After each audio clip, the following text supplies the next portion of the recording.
Thunder can have as many as 13 picks over the next 7 drafts. I've got parade correspondent Greg Cody here. He's sunburned. Ugh. I can't remember the last time he was this sunburned. You're not exactly bronze, but you're a very dark pink with a lot of makeup over it that makes you look brown. Well, thank you. I was tomato red yesterday and didn't even realize it until I got home, and other son Michael and his new wife came over for dinner, and I opened the door to let them in because Michael keeps losing his key to my house, and they're like gasping at what I look like because I was completely red. If I take off my glasses, I had the raccoon face, and I'm not used to that. I spent 3 or 4 hours in sun that was hotter than a $2 pistol, and I just couldn't. I didn't use sunscreen. I wasn't prepared. How did you not know, as a lifelong South Floridian, how are you an amateur around the sun? I will tell people that Greg Cody has been known on occasion to vacation in a way that takes him out to Hollywood Beach, where he drinks so many beers that he just falls asleep in the sand and then wakes up in the morning. Yeah, Fort Lauderdale Beach. Also generally. sunburned. Right. I don't think I've ever seen my dad put sunscreen on. Yeah. Because you've had me and Michael, redheads, that like we go out in the sun. My mom's like, she worries about us. Do you wear sunscreen? No, and I'm not bragging because people should, but unlike yourself and your brother and your mother have what I would call fair complexion. Right. Thank you for pointing that out. Redhead complexion. Well, you're leathery. You're reptilian. I am. Thank you. Yeah. You're right. I have the skin of a crocodile, and I'm naturally bronze. So I don't consider myself sunburn, but I did in this case. You're not naturally bronze. You're closer to naturally pink. Not as pink as I don't think so. No. Come on. I have a dark complexion. Yeah. Does he? Yeah. No. What? No. No. Not darker, bronzer. Naturally bronzer. Yeah, I think Billy's right on the like mark. the skin of an alligator, some say. Yeah, right. Reptilian. Show us your right arm right now. Bad arm week? Is it a bad arm week? Yeah. Well, it's not his fault. He was thrust into the sun. Oh my God! What is that? What happened to your arm? Did you fall down? No. It's scarred, is it not? No, it's not a scar. Are you trying not to talk into the mic? It's just a bruise. He has not done this very long. He still doesn't know how to do it. Do you know, Chris, I left here the other day. I'm not even making this up. I left here the other day laughing sort of at the idea of your dad never knowing that we're doing a show around him. That after all of these years, he's so comfortable here that he forgets where the microphone is because he's just fooling around all show. I mean, you'd think you guys are old pals, that you'd just be interested in talking to him about the sun, about his complexion, stuff like that. Like, why does it have to be for content? Right, we're having a conversation here. You know, just two microphone, pals. schmicrophone. Yeah. Greg, you got to be careful, though, with the sun. That's what got Jimmy Buffett. Yeah. You know what? You're not wrong. Mm-hmm. I mean, true. Greg, it's moronic to live here all your life and never use sunscreen. Your skin is not supposed to be that reptilian. Yeah, but the thing is, I'm not a sun person. Like, I'm not like my dad used to lay out on a chaise lounge in the backyard. Wild Bill? Yeah, and personally get sun, you know, and my brother and I used to, you know, call them nicknames that were inappropriate because they we don't need to go there. It's fine. revolved around What would he call it? Let's not Indians. do that. Native Let's Americans. oh my God. When I jumped in mid-sentence to stop I mean, why? like, I mean, stop! Okay.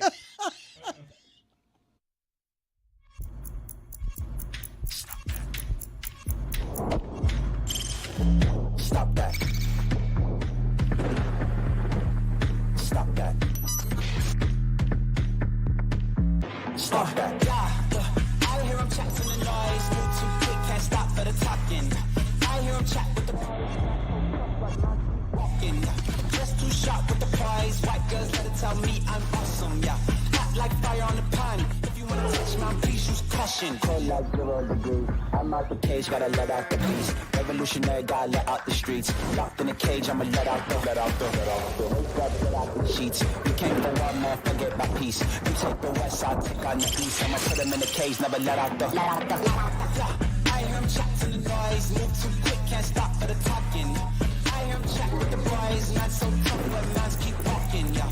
Just too sharp with the prize, white girls, let her tell me I'm awesome, yeah. Hot like fire on the pan, if you wanna touch me, please use caution. Stop that, stop that, stop that. For so many years before the Panthers were relevant, I would love hopping into this time of year, right after basketball, right after getting into the next 2 months of just baseball, and we're going to be fooling around most of the time. That was an anticlimactic final last night, or as anticlimactic as a Game 7 can ever be, because Indiana did everything they had to do to win that series except win it. Like they got 4 out of the 7 games. They outplayed OKC, made OKC play their way, but they lost one of them, the one where OKC made the 3 threes. And so I don't know whether you guys found that unsatisfying as a championship because Halliburton got hurt, and I so badly wanted to see that young team tested at the end. Show me you're a champion, because every team that's ever had a regular season like they had wins the title easily. Like loses 3 times in the playoffs max the entire time because they were an overwhelming regular season team and they were there to be taken. You would have had not merely what is already the best Indiana basketball team there has ever been, but you would have had the biggest surprise in the sport's history in a Game 7 on the road. I wanted to see OKC tested that way, and I end up getting disappointed by that final. But before we do all of that, I do want to celebrate with our parade correspondent here, a sunburned Greg Cody. He was out there for hours yesterday. Did any of you guys go? Did anyone go to the parade, or is this old hat for you guys now? No, I went to the parade. I was sitting right next to Greg. Yes, we were. Are you parade people? I'm not a real. I don't like being anti-parade, but I'm not a parade. You really person. give off parade. Yeah, I was. I was considering it, and then woke up and I was like, "It's probably gonna be hot." Really? Yeah. So I was like, "It's far, and it's a bright line situation. Nah, I'll just watch." I was gonna go, and then my daughter woke up and was like, "I want to go," and my wife was like, "I don't trust you out there for 7 hours with our daughter, so we'll just watch it at home." So I stayed home and watched it. I don't do events like that. I don't do things that I can't that I'm not in control. Like I don't do parades. I don't tell you. I don't do it. Well, this team here has already soured on the idea of hiking out to Fort Lauderdale. You want to be in control of the championship celebration? No, like if I'm at the parade, I'm stuck. What if I want to leave? What if I want to go home? Oh, that's right. My car's 1,000 miles away. What if I want to walk through this street? Oh, it's blocked off. Okay, great. I got to go 5 blocks north. Like I don't do that kind of stuff. I don't know what to tell you. I can see what Zaz means because I lived that yesterday. You got a hotel just to avoid driving. Your down wife there. and I stayed at a beautiful Not my wife. hotel. Not my wife. Wait, That'd be amazing if his wife and you. Wow. And you. What's going on there? What's a big deal? We're sleeping in separate beds. Come on. Okay. But he's right. When I tried to leave, first of all, I'm moving an inch an hour through a throng of 250 million people. Oh, you're talking about something else. I couldn't take a left to get back to my hotel. They forced me to take a right. Oh, wow. And go down to 5th Street. I'm with you. We've all been there, huh? And then make a U-turn, and it took me an hour. This after cannot be the way we event. talk about this. This is great. What No, road this- did you make a right at? Where this were is you able to make the right eventually? Please keep going. No, This is the. Wouldn't you rather just be able to parade do what you coverage. want? You couldn't do what you want. You're a parade correspondent. If I'm an event manager, I got a lot to say about this celebration yesterday. Okay. This franchise was garbage for 25 Are years. you guys joking? This is what you guys are going to do? I didn't like the traffic. There were too many people. I just want to do what I want. I thought it was going to be hot. It can't be this. Well, you didn't go. I did not go, Why? but I'm not sitting here doing what you guys Because you are couldn't doing. do what you want. Look, had I known the Tricky Triangle at Pocono was going to be delayed 2 hours, I would have been there. I should have been on a drone flying over the whole thing, observing. Funny That's visual. what I should have done. He asked us why we didn't have a parade float. He thought we should have had a float in the parade. I didn't know whether we were asked or not to have a parade float. Were we? No. We weren't asked. I asked. Presumptuous. Well, Well, no, Greg is asking, and I don't know what the parade was. I haven't seen anything except that it looked lovely being on the beach. And obviously, there aren't very many cities that can do that can win hockey's championship. The state of Florida has cornered it over the last 7 years. It's crazy that we are the hockey capital of the world. It's nuts. And it is an idyllic setting. It really is. But not for hockey like that. No, but the for a championship parade to be a slap shot from the ocean, you have boats out there, you have jet skis, you have people watching the parade from balconies of hotels. I have a hungover Meadowlark Media. Everybody out there who is a Panthers fan, and they are many, they are just sopped in lighter fluid and Cuervo. Everyone's just like, oh, can't wait to do nothing this week. What are you doing this week? Yes. I'm doing nothing. They're all on the couch. Everyone at Meadowlark Media is laying on the couch as tired as Kachuk. How is it possible that this thing flogged you guys? Billy abstained. What do you mean? You just never got involved. That's not true. I watched a game or two here. I saw parade coverage. I was talking to people that were at the parade. What more do you want from me?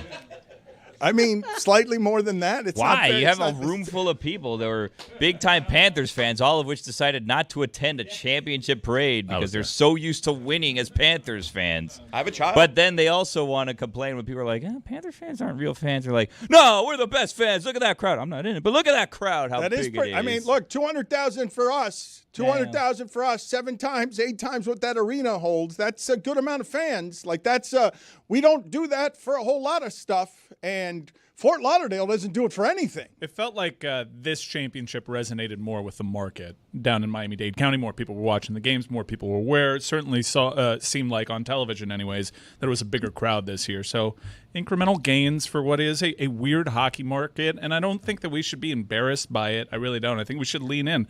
Look at the images behind you. Embarrassed? Why would anybody be embarrassed by that? The images behind you are jaw-dropping. It's beautiful. Because people are still trying to come at us. It's like somehow saying like yesterday wasn't impressive. It's 110 degrees out there, and you got half the crowd in hockey sweaters. Because there's a couple shots where players are walking by, and there's like 2 people deep on the rail. Like a couple isisolated shots, but it's just like it was insane yesterday. That's how parades work. There's congested areas. Right. Why do you guys care about the numbers? We want respect. How many people? Who cares? Why? You have the cup. What do you need respect for? Well, I think that was where I was going, Billy. I don't care. This is a team that's made 3 consecutive Stanley Cup finals, and it is what it is. Like the fan base is growing, and if people don't like it, they should try winning. Yeah. I just want to do what I want.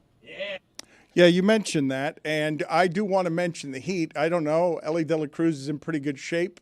Just had a heat problem over the weekend while playing. Happened to a Seattle reliever. Thought we were getting to Durant. As well. No, we're not talking about that today. Oh, no, we'll get Waiting there in for a the second. talking points from old Pat across the street. I don't want to say MFer. I'm this close to. All right, let's go there. This motherfucker. Take down the parade. Jovic? Take down Jovic. He's a Hall of Famer. We don't want to include Jovic. I don't even know his first name. What's the list, Mike? I'll ask you because you probably know better than anyone here. If we were to make a list of all the players the Heat have not given up over the years to get Kevin Durant in their 4 or 5 attempts, what would that team look like? Are you, Billy? According to reports, it was like pulling teeth to get 28-year-old Haywood Highsmith included in this deal. Haywood Highsmith. He's older than Bam Adebayo. Did you know that? Haywood Highsmith. He's undrafted. What? Is he still a project? Haywood Highsmith? What are we doing? This is embarrassing. So the answer to your question, I don't know how Zaz feels about this. I'll tell you how I Look, feel. it's a maniacal Mike Monday as brought to you by... I don't want the graphics. Stop it. Take it out. I don't know how many times that you can keep changing the Brother, first word. Not how it works. I've tried. No, You're stuck with it, like it or looked him not. dead in his eye. I said, hey, I don't like this. I know. Take this. Yeah. Who is telling you to keep doing this? I think I'm your boss. Please stop doing this. Zaslow, the argument, were it to be constructed, is just that you want to have pieces for Giannis, that you're all in on Giannis. That's not my argument. You don't get to invoke a bigger star when you fail to get this star. I mean, I don't know if it's about holding out for Giannis. What I do know is You're on another planet if you think I'm about to sit here and get upset that the Heat didn't give up everything for Kevin Durant. Get out of here. Oh, all you right? Heat fans, stop making Jovic everything. No, stop I'm not doing that. Look, if you wanted to it do was there to be had. If First you of all- wanted him, you could have had him. Mike, First how of could all- they be a 10 seed without those pieces? Right. First of all, if I've learned anything over these last few weeks, all these reports out there, no one knows anything. Everyone's report is one thing, Barry and this knows. guy's got another thing, and this Barry guy's knows. No one knows Anthony anything. Chang Are you knows. attacking? How Nobody dare knows you? Are you anything. attacking Barry Jackson? And Anthony What I'm Chang. attacking is nobody knows anything. You have direct conflicting reports, okay? But overall, this idea that I'm somehow going to sit here. I didn't want to root for Kevin Durant. If the Heat would have gotten Kevin Durant, great. It'd have been fine to be a better team. They'd still be far away from being a champion. Like, far away from being a championship team. But I'm going to sit here and act upset that Kevin Durant is not coming to my team. Get the hell out of here. Oh, my God. They got you hook, line, and sinker, brother. It has nothing to You do fell about the for it. Miami Heat. And by the way, the initial report was they didn't want to include Highsmith. That was Shams, and then they went into damage talking about? control and There's started no feeding way Barry. that's No, true. Highsmith was in it. Highsmith was in it. It was Jovic, the person. Like that's that much better. There's no How way many a times? reasonable person believes they wouldn't put Haywood Highsmith in a deal for Kevin Durant. I'm sorry. You gotta I'm use your sorry. head. Oh, I'm sorry. Oh, well, let me tell you something. Every time that the Heat come out against Shams this year, Shams ends up winning that. So if Shams says the Haywood Highsmith thing, Every time it's one time. Jimmy Butler, every time. he's the most reputable news guy there. And then the local beat reporter gives you the Heat spin portion of it. Look, they have failed at least 3 times 4 times. on trying to get Kevin Durant via trade. So this is what Pat Riley does, right? He's always been reputed as the guy that I will stockpile the draft picks and I will get the guy. He doesn't get the guy. Let me ask you something. If the Heat would, let's say they wouldn't include Jovic, okay, and that's why the deal didn't happen, which is nonsense because what they got from Houston is better anyway. But let's say that they did include Jovic and the Heat acquire Kevin Durant. Where does that put the Heat? Where's that put him? Where's that put him? Where's that put him? More interesting. They're definitely more Cares interesting. about more interesting. I think they're better. Cares. You don't think they're better? Of course they're better, but what does that mean? Oh, They're like all the right. 6th best team in the East? I Who don't- the cares? Where's that put him? What is this argument? I don't know. Where's it I put don't him? know. Better. Where's that put him? Better. It makes them the better, whole which you idea of a admit. So trade. I don't. We'd like the team to get better. Great. They'd be 1 seed better. Oh my God, it's so worth it. Great, it's worth it. So keep all of the assets so they're sorry. one It'd seed Be worse? 7th instead of 8th. Great. Right. I don't know. What? We're gonna keep Yeah, be holding on to 7th instead of 8th. Hawkins. Okay, but maybe something else comes up that's more worth it. Oh, Who the please. hell needs to be 7th in the How Eastern many of Conference? these are going to Who come and go? cares? How many of that's these are going to 10th? come and go before you stop baking that into your plan for the Oh, upcoming they season? there was a play-in. They made the 8th. All right. Yeah. And incidentally, that play-in ended up, I can't believe I'm saying this, happy to announce that Zaslow had a contract clause in our CEO's leaving that got past people. That's right. And now, because the Panthers won the championship, he's got bonus contract time with our show. It's kind of like Anthony Carter, but the reverse, you know? Yeah, so now we're stuck with him for a while, and he's more Heat homer than the rest of our Heat homers. I want to stop all of you, okay? Please stop doing this to an all-time great just because he played during LeBron's time. Yes, Kevin Durant is 37 years old, but he's coming off 3 straight seasons because that jumper is as pure a thing as there's ever been, and he'll be able to make it till he's 50. He's coming off of 3 straight seasons, over 50% from the field, over 40% from 3. Nobody's done that. And I understand you could criticize it all you want. Legitimate star, legitimate economy, and just because he's the 2nd or 3rd best player of this era doesn't mean that any team wouldn't be happy to have him. And incidentally, the team that had him last night might have won the championship because Indiana just needed a veteran. They just needed somebody to give them something at the end of that basketball game to change the balance of power in that league because OKC is now architecturally in a better position than everyone else. But this is 4 straight failures on Kevin Durant, who wanted to be here. There any number of times Kevin Durant wanted to be here. The time that the Heat was closest, I've told the story before, it's when he went to Golden State because they said, we'll make the game easier for you here. You'll play. They're asking you to do too much at OKC with Westbrook and with Harden. They're asking you to do too many things, and we can open up the floor for you. And he took that and went to Golden State. That's the closest they ever came. They never thought They never thought they were going to have the picks to get into this because the Kevin Durant conversation goes back with the Heat a couple of months, and picks is what he ended up going for, and Houston didn't even have to give up. Like, that's a better offer than what the Heat had, but Houston didn't have to give up its prime stuff in order to get him. Not its top future. The closest I think they came, you have your reporting, Kevin Durant thought he was coming here when the Nets dealt him to Phoenix. Ishbia made an owner-to-owner phone call and outdid Miami's deal. He just strolled into the league and took Pat Riley's lunch money, and he got the player. Now,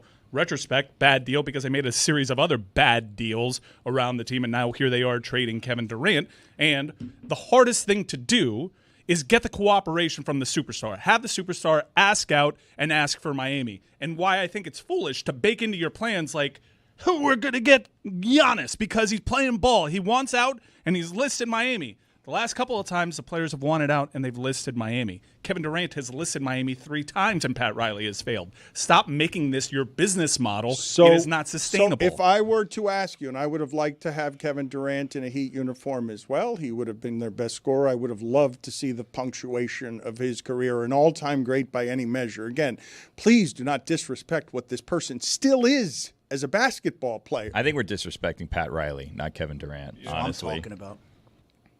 That's what you're talking about? That's what I'm talking What about. do you mean? Pat Riley can't get the stars anymore. That's what I'm talking about. What are you talking about? What are you talking about?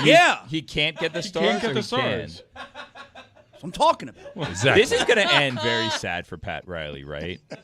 Not if he gets Giannis. No, well, he's not. So, like, it seems Okay. very apparent this is just going to end, like, however it ends for him, as just, like, a play-in team for all of eternity. I would ask you this because the last time it felt like this around here is when the natives got restless because the last 15 years have been a real pleasure. I can't even imagine what it is to be a Patriots fan right now, where you're like, look at what we had compared to what we now have. The standard is such that it looks sad now. It looked plenty sad when it was Deion Waiters and Hassan Whiteside. And since then, in the last 8 years, there have been a lot of swings and misses outside of Jimmy Butler. In fact, they used to just be a team that didn't trust young players or develop young players. Like, that's something that came about in Pat Riley's 70s. It was always Dan Marley out there in his late 30s because they just didn't trust these players that they now refuse to give away, right? Because Khalil Ware, I think Heat fans would tell you, I'd hesitate there if all I'm getting is a year of Durant or I'm getting 2 years of Durant, just because you can tell that at 20 years old, he has a chance to develop into something that is obviously going to grow and is physically overwhelming.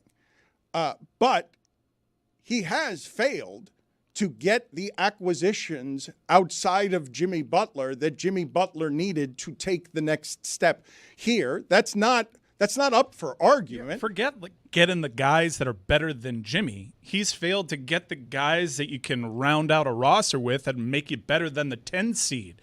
They're talking about DeMar DeRozan now. DeMar DeRozan was in play for Miami, and he listed Miami last year. You know what he did last year? Chose Sacramento. That was DeMar DeRozan.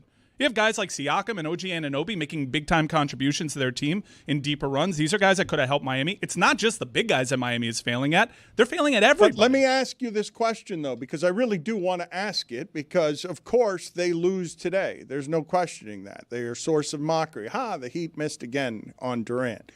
But I'm asking you legitimate, like in terms of what you go into your offseason with, and you're going to be in play for all 5 of the guys that may or may not be available. You've already heard from their people. All of that stuff is in play with 5 guys. If I say that the priority from the beginning of the offseason is Giannis and protecting all of the pieces that get you Giannis, I understand why you would doubt that they could do that. But if that succeeds, then all of this becomes moot, does it not? Correct. Does it not immediately become moot if a month from now and I'm not saying you're not right today.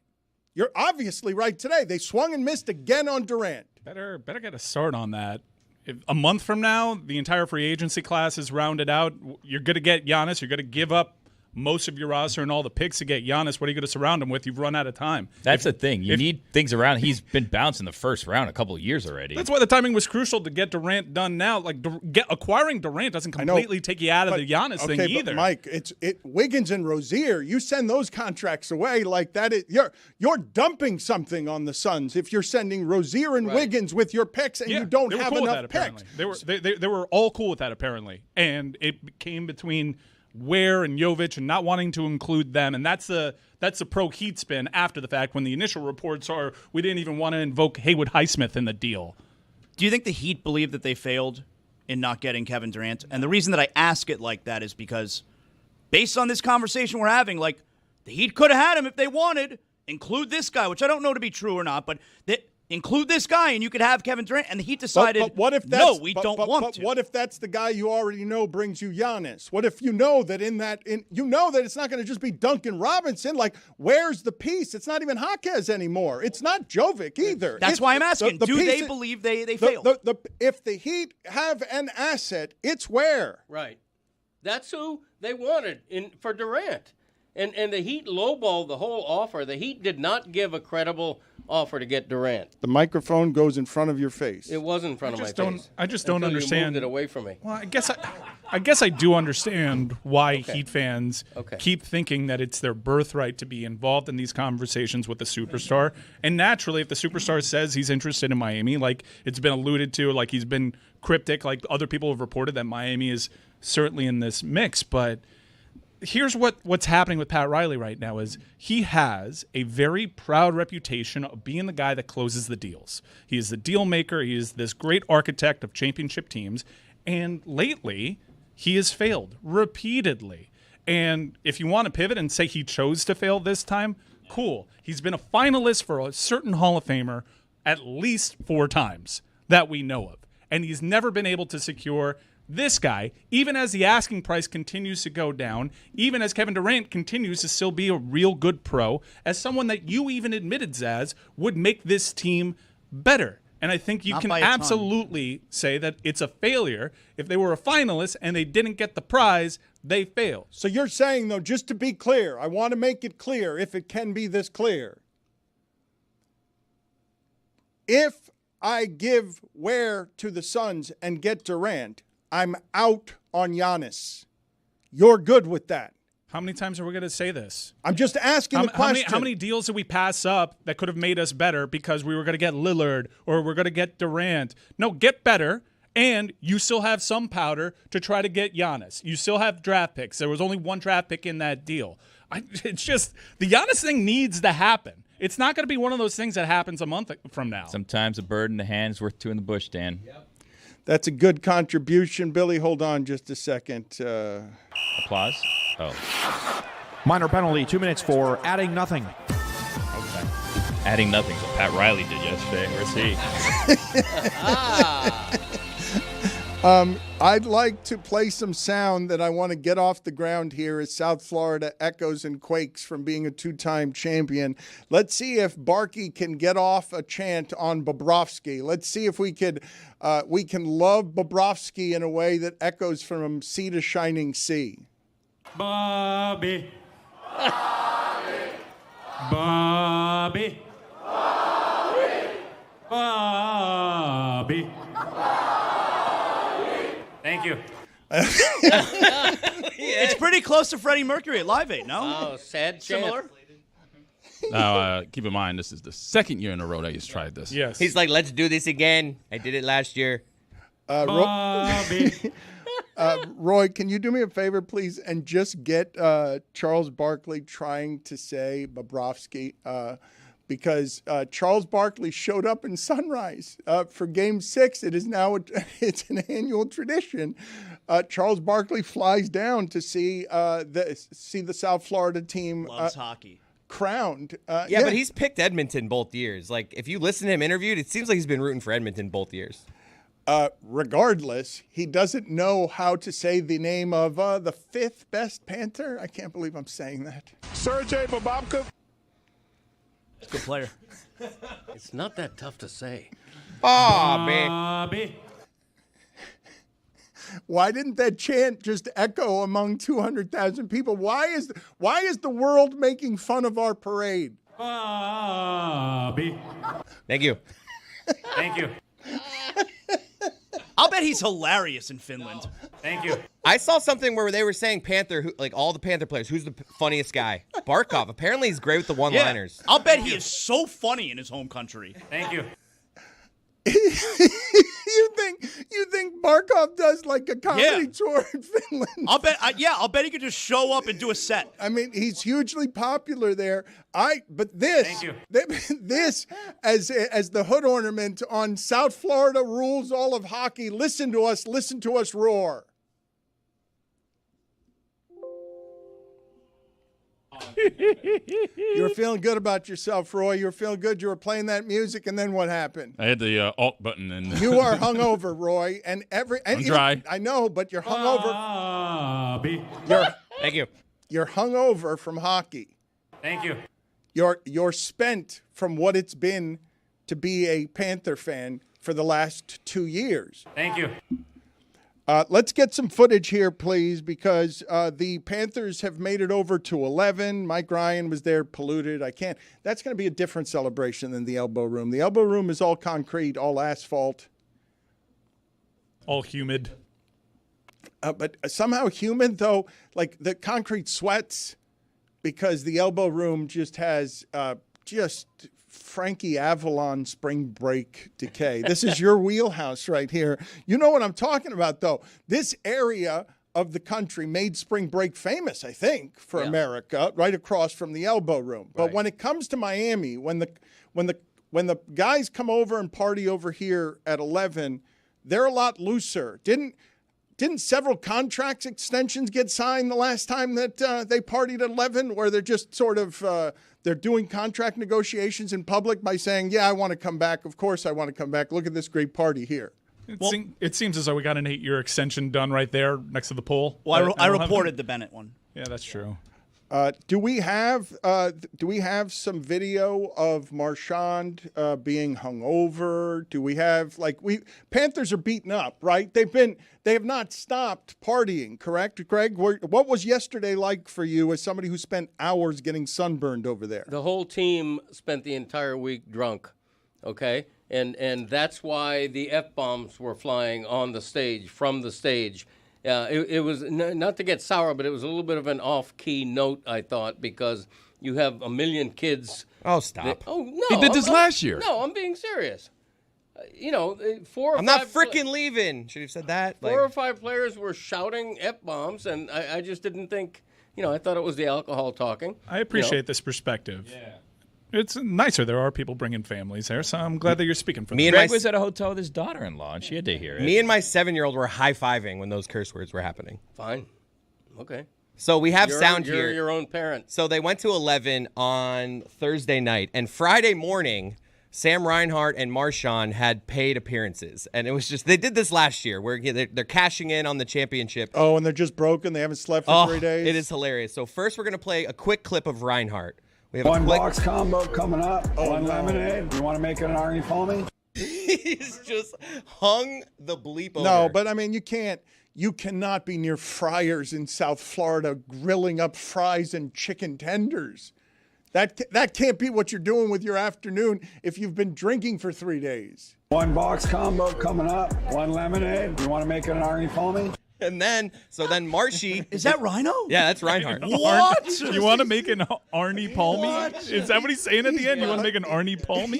He's broken. He's physically broken. One box combo coming up. One lemonade. You want to make it an Arnie Palmy? I'm sorry. It's not Sam Reinhart. You want to make that an Arnie Palmy? And then we have Marchand, who was at Dairy Queen, and my son was at the Dairy Queen with Marchand. The Blizzards. He was just giving away Blizzards. And he was interviewed, and he sounds rough. We were just kind of sitting at dinner and kind of reminiscing on how we all got to this point. All those moments, all those teams making bad decisions to get rid of guys, and our team making incredible decisions to bring them all in.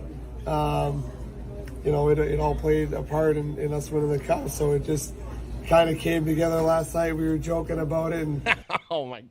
The media has seized on their celebration a little bit. It's going over a little classless, be it the Bleep McDavid chants or Brad Marchand running up the score seemingly on IG. He put a selfie photo out from that Dairy Queen with an Oilers sticker that made the logo say losers instead. People are kind of annoyed by how much they're rubbing it in.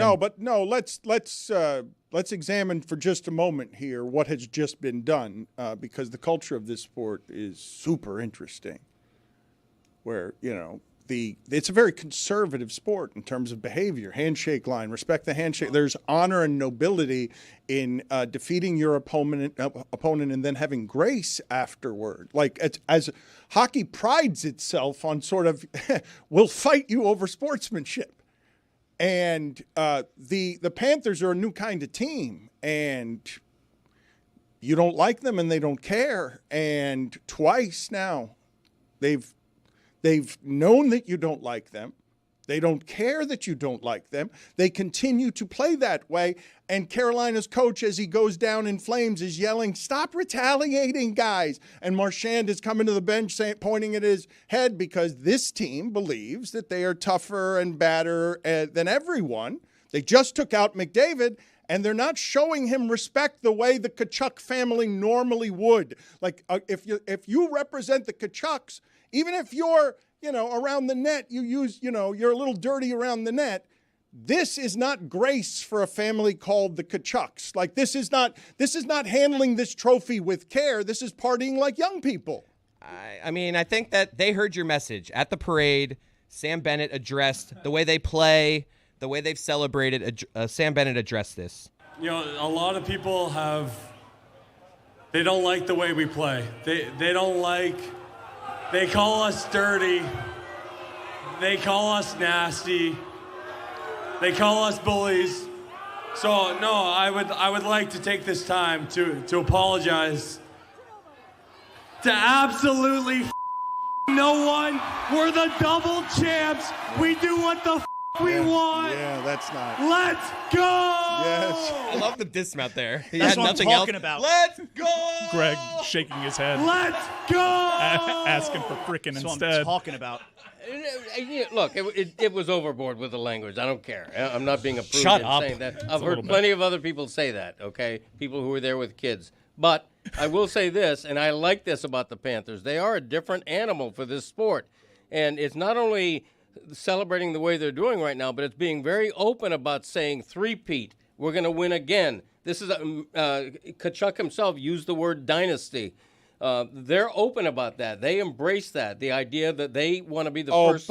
But please understand, though, that in South Florida, there have only been a couple of things like this ever. 3. I wouldn't say 3, because those Dolphin teams that you're talking about weren't hated by the country or weren't rooted against by the country or weren't unlikable teams. The 72 Dolphins threw 7 times in the Super Bowl. I thought you meant dynasty. I didn't think you meant likability. No, I'm talking about a team that could create a fan base that is centered around other people don't like us. We don't care. Yeah. There have been 2 previous. Okay, there's only been 2. It's been a segment of University of Miami football, and it's kind of been the LeBron Wade Bosch Heat, but they pretended not to care and kind of did care. The fan base didn't care around them, but those players actually cared. These players are doing something that's different for hockey. They're bringing the beach to hockey. They're proud of the region they're representing, and they're doing so by the elbow room purposefully. Like they're aware of what it is that they're celebrating, and they're in your face. And we have not had that but twice down here, ever. 2 things. I think that is totally in line for a Tkachuk. He's the only Tkachuk to lift the cup, and he's shown you, like, that's how we're going to get down here. His dad was at elbow room with him. And also, I'm done going at Greg for the make overrated stuff. It's not like the Florida Panthers gave way more bulletin board material for Connor McDavid last year after the celebration, certainly this year, be it chanting Connor who, bleep McDavid. He's not necessarily living in their heads because they erased him, but it's almost as if they talk about Connor McDavid even more than the Oilers. going up against the best player of his generation and to shut him down the way that they did, they're not afraid of motivating him some more. They'll take it right to them. They're having a blast, and they know the fact that they went up against McDavid only cements their legacy more. Correct. That's absolutely correct. McDavid is McOverrated against no one except the Panthers. Okay, they are the ones who are causing him not to dominate, to barely be there in the final. They erased him in the final. That's why they had that parade yesterday. McKryptonite. A lot of people are looking at Greg Cody and saying that he looks like Boppy today, that you are so brown from yesterday's sunburn. But before we get to Greg Cody's face, Roy, can you just play the previous sound that we just played that had the trailing "Let's Go," because it reminded me of something. Let's go! Jeremy had something like that where he was trying to be enthusiastic at a Heat game and no one rallied around him. Let's go! Bennett's just so much cooler than Jeremy. So, Let's go! Those are similar things, but just Bennett is cooler. Let's go!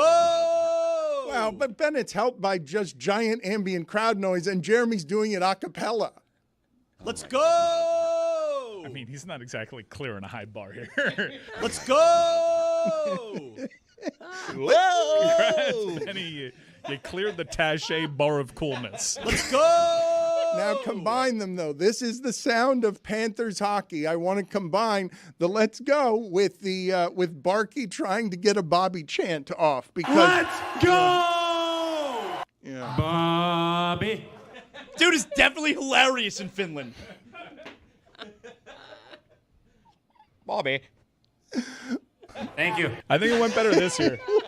It definitely got more people. He led with it. He closed with it last year. This year, he's like, I'm going to open with it. You guys loved it last Goes year. right into material. Yeah.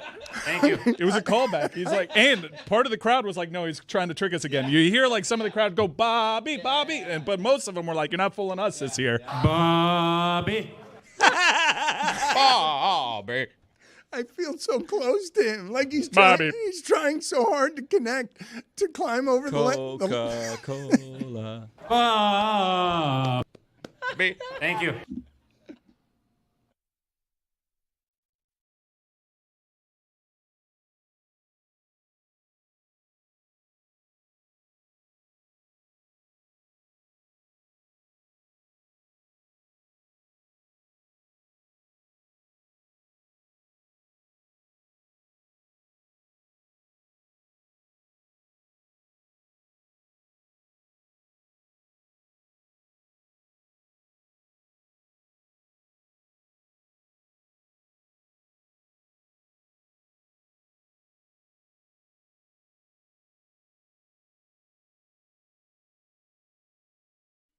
Clevelander Garage Top 5. Top 5 things you will miss, won't miss about the Clevelander Garage. What's the list? Top 5 things I'm going to miss about the Clevelander Garage.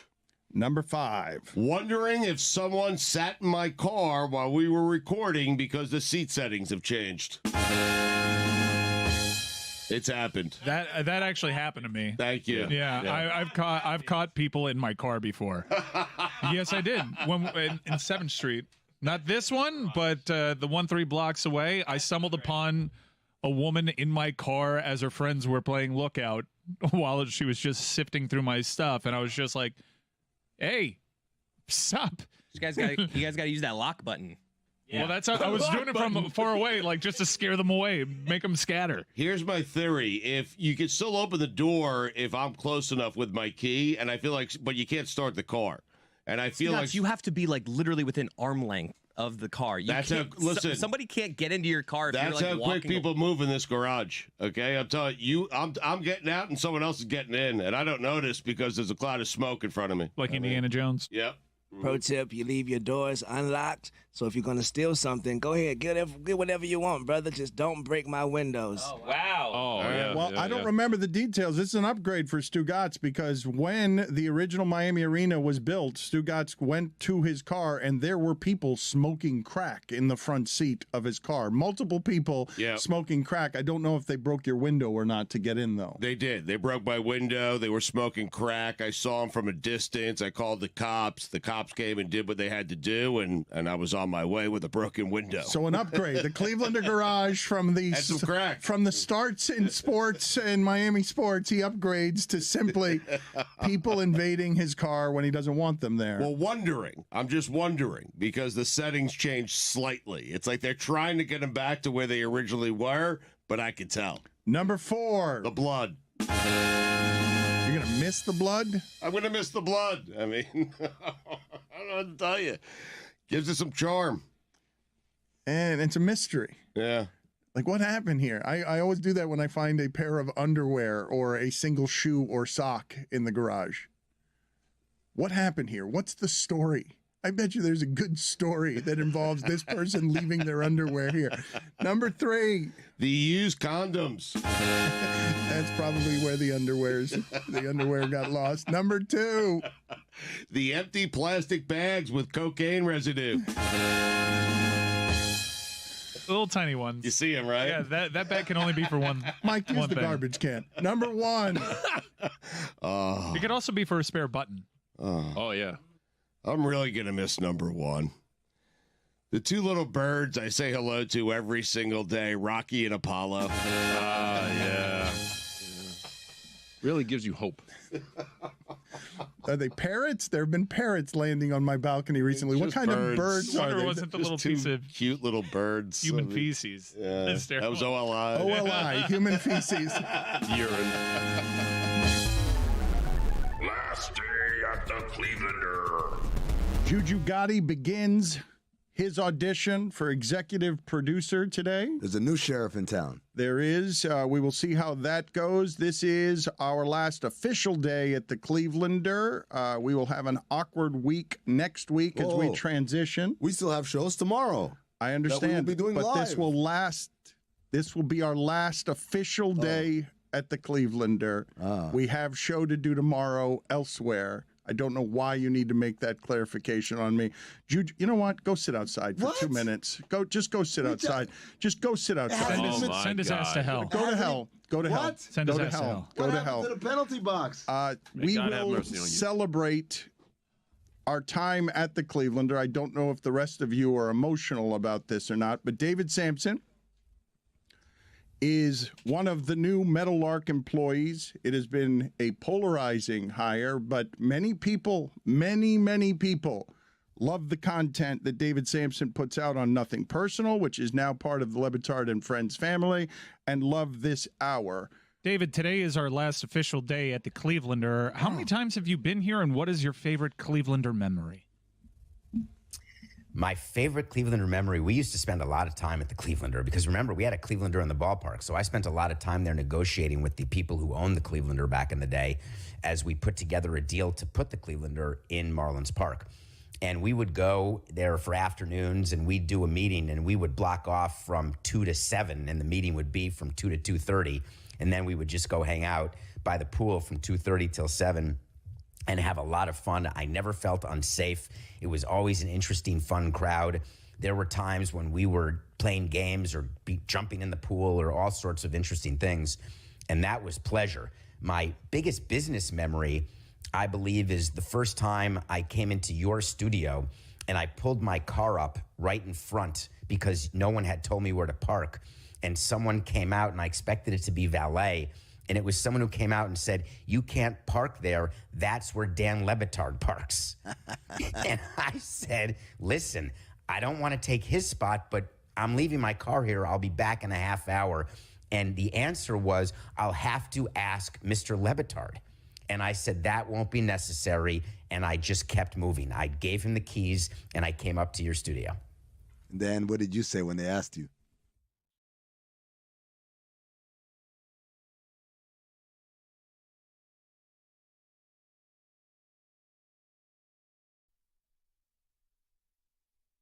This episode is presented by DraftKings. DraftKings, the crown is yours. A couple of things that I was trying to get to before Kevin Durant broke out all around us. I was beginning to say that a couple of Major League players just combusted on the field this weekend because of how hot it is. And while I'm also making fun of us for being a laissez-faire parade town where Greg, Cody, and Roy are the only ones out there, and Zaz is like, I couldn't get parking. Mike's like, it's too far away and it's hot. And Chris is, I've got a child. But it's just a general indifference about the second parade. Well, we partied all week. But parade was at 11. I'm going to forgive you guys on behalf of people who aren't giving you permission for this when I say asking people to go into that heat in South Florida this time of year right now when it's hotter than it's ever been, it's an ask. Mm-hmm. At 8 a.m. when the parade starts at noon. You had to get down there like before 9 to be able to move. You know what else is an ask? Pulling an all-nighter at 11 and hosting the next morning. But I was there for that. I just couldn't do both. I was at Elbow Room till about 6 p.m. that Wednesday that I did the show. Bobby, where's the content from that? Because I was hoping to have On our content socials? from that. Okay, but I didn't get in until after we were off air. Look, don't get me started on that. What do you mean? Roy said you abandoned him in the middle of the show. No, it was in hour 2 when you guys were interviewing Nick Wright. I got in there then. I wanted to be down there at 8 a.m. and was told to come here first. So let's not get into finger pointing. Let's not, but who would you point the finger at if you had to point it at someone? Probably Roy. It seems like Roy. Why? Seems Roy's like a big he's carpool guy. He probably wanted to carpool with Chris. if I He's were a to carpool guess. lane guy, no doubt. Really? Roy, Yeah. you driving the carpool lane? Yeah. Chris, pass. why didn't you take Rose or the camera in with you when you got in? Because I didn't get in. It wasn't like a media event. I knew a bouncer there, and it was just like, let's go. I couldn't be all right, all my friends, come on, I got in. Okay, great. You got in. didn't even try, All right, man. look, I'm going to revisit this for a second. We got there at noon. Chris? If we got there at 8 o'clock, I probably would have had more leeway. Chris, He's right. Okay, who's in charge of when you leave?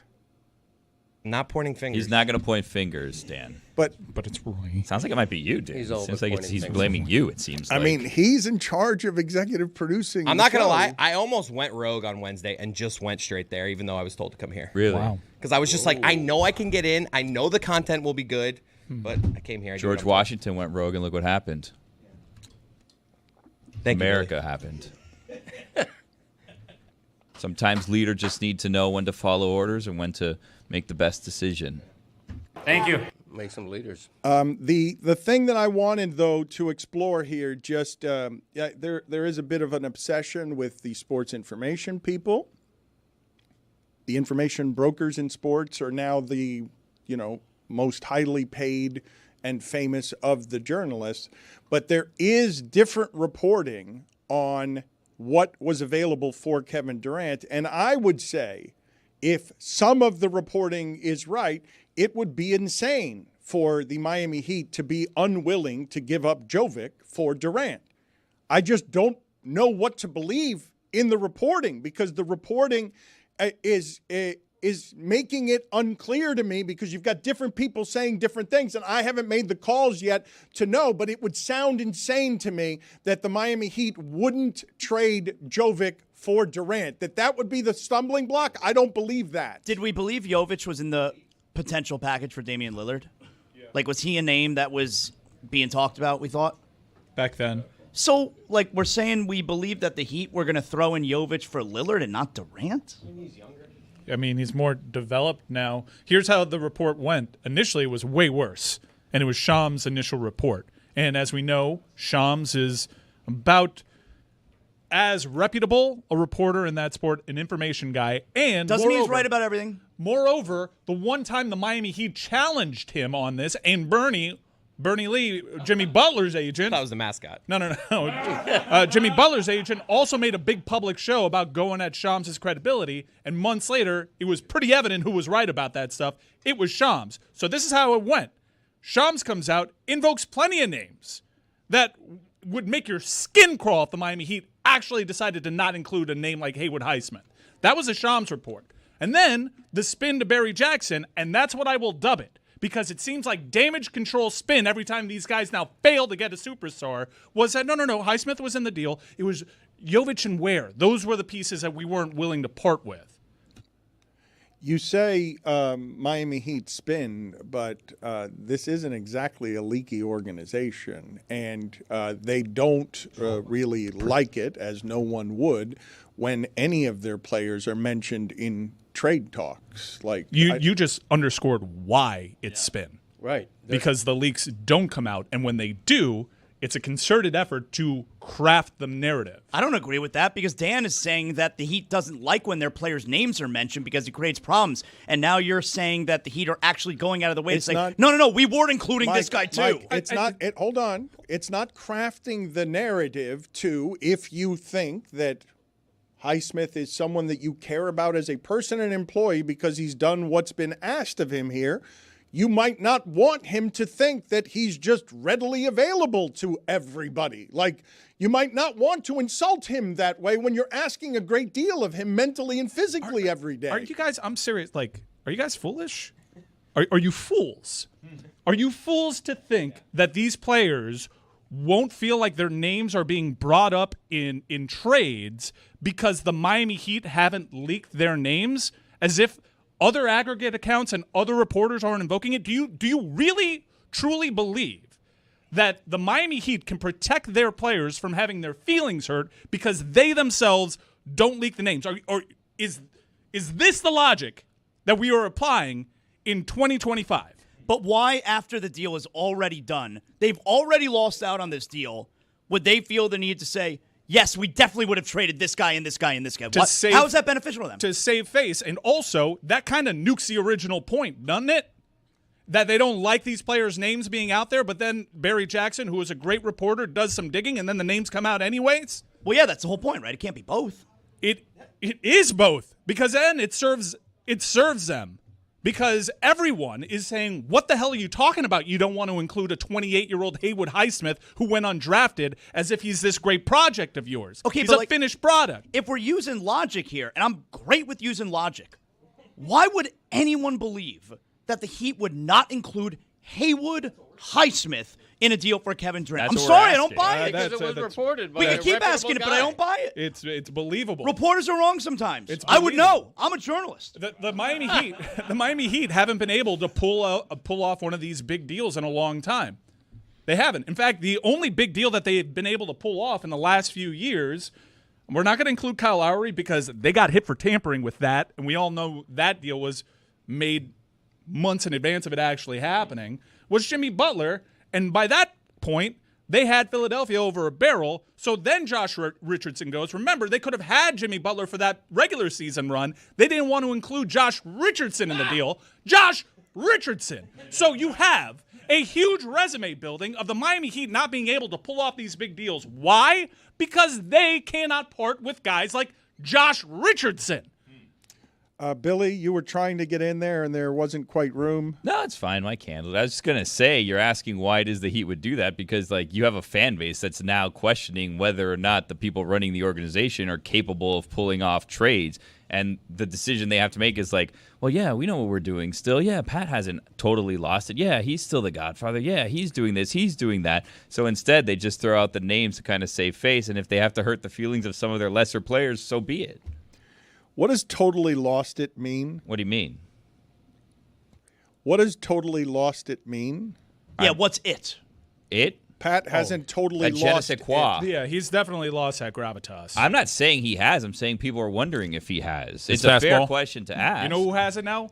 Bill Zito. Now he walks in the room. Wow. Now he walks in the room, drops the rings, and everyone thinks it was an accident. They're like, "Hey, come here." Here, you dropped something. By the way, wow. They start looking around. Oh, make sure there's no pills in there. The kids could get those. Oh, wow. So that's what we're going to do now. We're not. Some people are doing that, not us. Yes. Others are saying some. Okay, so wait. I'm sitting in a Dan room. Le Batard Show, colon. Last time I heard from him, he was talking about some weird orb thing that he had in his hand in a 24-hour marathon. We were all super confused. Very strange. Called amino acid. Yeah. I mean, there writing is a was on case, the wall. There is a case building here. Wait a And minute. thank you for Now that you graphic guys- on now South you Beach guys- Sessions. you Maybe guys- I'm washed. You guys are being really disrespectful. Not us. You're treating him Some. like Joe Biden. I mean, he's a similar age. It was spitballed back If here. he's dropping something on the table, is it his marbles? The idea that you guys would now make it so that he's in front of Durant and now nobody wants him to get on his hands and knees because he spilled the rings on the floor, that they've just all fallen to the floor with clangs, really disrespectful. of a man. The door swings open. Yeah. It used to be him just like his aura walks in. Now it's like, go sit over there, Pat. That's where you're sitting for this meeting. Man, that's bullshit. People are doing that. We shouldn't. I don't think it's fair, but some people are. Amino acid. Do you know that Pat Riley is basically the same age as Al Davis was when Al Davis pulled out the overhead projector and started going at Chris Mortensen, and everybody was like, man, the game has passed this guy by. He is old. Mortensen. Shouldn't say the game has passed them by. That's not fair. Well, you said totally lost it. I did not. I said some fans are questioning if that's the case, which is why they have to come out and possibly disparage or upset some of their own players. All right, so real quick, just put this on the poll, Juju, at Le Batard Show. What is the best of the blizzards? Because I go Heath Bar Crunch. I think that is the best. And when Marchand, he's making a lot of money as being someone who is the Blizzard King, the Rat King. He's doing well, grabbing at the end of, one would assume toward the end of his career. That's your go-to, the Heath Bar? You know it's the most caloric. You probably shouldn't be having That's why he does it. Pat would say the Great Blizzard of 48. Amino acid. That's why he does it, Some are Chris. saying. That was Billy had a better one. So, Chris, just to be clear, your joke is the reason I do the Heath Bar Crunch isn't because it's delicious. It's because it's the most caloric. Most bang for your buck. That's what I do. So you have me now aggressively going and seeing what has the most calories. You're comfortable making that joke at my expense, just like your dad is comfortable making fun of someone else's age when he's got reptilian skin. If you're going to cheat, you should go big, right? Like, if you're going to have a cheat on your diet, you might as well get as most calories I haven't as had possible. one of those since college, but they're delicious. The real asshole is the person who's like, I'm going to go get a Blizzard, and then looks at like, oh, this one's the healthiest. Yeah. This one is like, I what understand. kind of jerk would No, that no, be? but the caloric delta is like so massive between the Heath Bar one and the next closest. You ever get the chili dog at Dairy Queen? Put it on the poll at Le Batard Show. Do you ever get the chili dog at Dairy Queen? That's my joke. We're a big Dairy Queen family. That's my joke every time we walk in. You getting the chili dog? A lot of the DQs in Miami-Dade County are late to the whole food trend. They're just the exclusive ice cream. We don't actually have the full menu there. Again, one more time, Pat Riley is presently the same age as Al Davis was when everyone You said guys didn't Al give me Davis is any crazy nominees. and old and he should not be doing this anymore. Oreo. That is the Mortensen. same age that Pat Riley is right now. He has crossed the Al Davis Mortensen threshold. Mortensen. Oreo, Dan. All right, so Zaz, just real clear here because Reese's. Billy, oh, those are good. What'd you call me? Reese's. Billy and Mike doing a disrespectful tap dance. No. A disrespectful tap dance on a man who, until the Panthers existed recently, is the only reason we've had any kind of winning in this town for 20 years because of what he built of the Miami Heat. So I'm asking Zaz and Cody as caretakers for local reason and sanity. Mike and Billy are speaking for a lot of the fan base and being just generally frustrated. What? The Heat are always going to swing and miss now? Yeah, I mean, I get the frustration, but my point is, look at what we just watched in the finals. This league is different now, man. It's not, like the Phoenix Suns just got caught doing the thing where let's just get as many superstars as we possibly can and we'll figure out the rest. Look at those two teams last night, especially Indiana. Like, we could debate if Halliburton's even a superstar, period, but then everybody else, they got 7, 8, 9 players. That's how the league is built now, is you have to have a really deep team. The Heat give up all these pieces, and now you have Adebayo, Hero, and Durant. Well, I already told you I don't believe that. All these pieces. Oh, but you're also I gotta say it again. You're also saying that you'd be fine with them doing that for Giannis. Well, yes. So it's the Giannis if a the little bit league better has than passed Durant. them by and they're doing it wrong, they do it wrong with Giannis, and it wouldn't so work full by of your it. argument either. Giannis a little bit better than Durant. I'm going on a limb. If they got Durant yesterday, you'd be all in on the I'd deal. been You'd fine say, with it. You'd say, I'd have love it. Oh, bull. Oh, get out of here. Where's the chicken? You come in here Where's waving the the chicken? flag. Hold on. Where's the chicken? Yells the EP. I don't have it. Hold on. Better not play it for me. Chicken time. You're such a fraud. Not me. Jake Durant. All it cost you was a word. It's a great deal. Let me tell you. It's a great deal. Good trade. Hey, you can still get Giannis. You can still get Giannis. He hasn't lost his touch. That one chicken sounded stupid. Billy, speak for the Heat fan base. Me? People do think of me as the voice of the Heat fan. It is a good. He's been the voice of reason. In I all of your try. frustration, I try. You've been making fun of swing and miss. No, now. I have not. I've said some people are doing so. If I'm coming and I'm reporting the news to you as I have received it, I'm a man that goes around. I'm a man about town. Not I'm a man fooling that anyone talks with to that people. move. Some people are saying. What do you Some mean? fans are saying. Man about I town. heard. How so? He is fooling people. He I'm thinks not he's fooling people. I'm telling you guys. Listen, you guys are up Pat Riley's ass. If we're going to be honest with you, you guys are not living in reality. There's a cavern up there that you guys are living in. You can't hear what the fans are actually saying. Okay, I'm just telling you what the fans are actually saying here. If you don't want to hear it, that's fine. But I can't just lie to you. I can't make up news to make you guys happy about what's going Cody, on. I'm a newsman. What is the proper amount of respect to have here? Because I've told you, you have heard me over the last few years compliment ESPN a number of times on how it is they've treated Dick Vitale and Lee Corso toward the ends of their televised careers. It's hard to do that in this business. This business lacks a certain grace at the end. It's cutthroat. And they speak for the fan base, spoiled as it is by the relevance of the last 30 years that no one's entitled to here since Pat Riley got here. But that's the standard. And now it howls at his gate in a way I've never heard before. Billy's not wrong. All you have to do is look at social media, which can be very brutal toward and against Pat Riley now. I mean, he is losing the faith of Panthers fans or Heat fans who see what the Panthers are doing and say, why are we being left behind by a hockey team? Thank you. But I don't believe that they made a good faith effort for Durant. I mean, that was a shit effort they made. If they're not even going to throw in, you talk about Jovic, Kelly Ware is the one, obviously the bigger prize, and then they're only offering one first-round draft pick. But I don't know what's true. I don't know what's true. So the bad stuff, we just don't believe that. Yeah, we don't know if the bad stuff. No, the not logical stuff is what we don't believe. Says you made the argument. Look at the NBA Finals. You need to have deep teams. Well, I look at the NBA Finals. I see a team that traded Paul George to another team, got a bunch of assets, got guys like Pascal Siakam, guys that Miami couldn't get. And I look at OKC, and the whole thing about Heat culture is they're not going to tank seasons. They're not going to stockpile draft picks. Okay, fine. We did it with the big three, depleted our assets. We made it back to 2 finals with Jimmy Butler doing it your way. But right now, the Miami Heat seem about as far from the top of the mountain as they probably ever been. Because even that one year where they got the number 2 pick, you still had a prime D Wade. They're about as far as ever, and everybody else's way is looking better than Pat Riley's way. All right, let me move on to what it is that we did witness last night, okay? Because when I remember where I was when you heard Kawhi and Paul George going to the Clippers. What is happening there? Are the Clippers getting in the game? Going to wrestle? Where were you?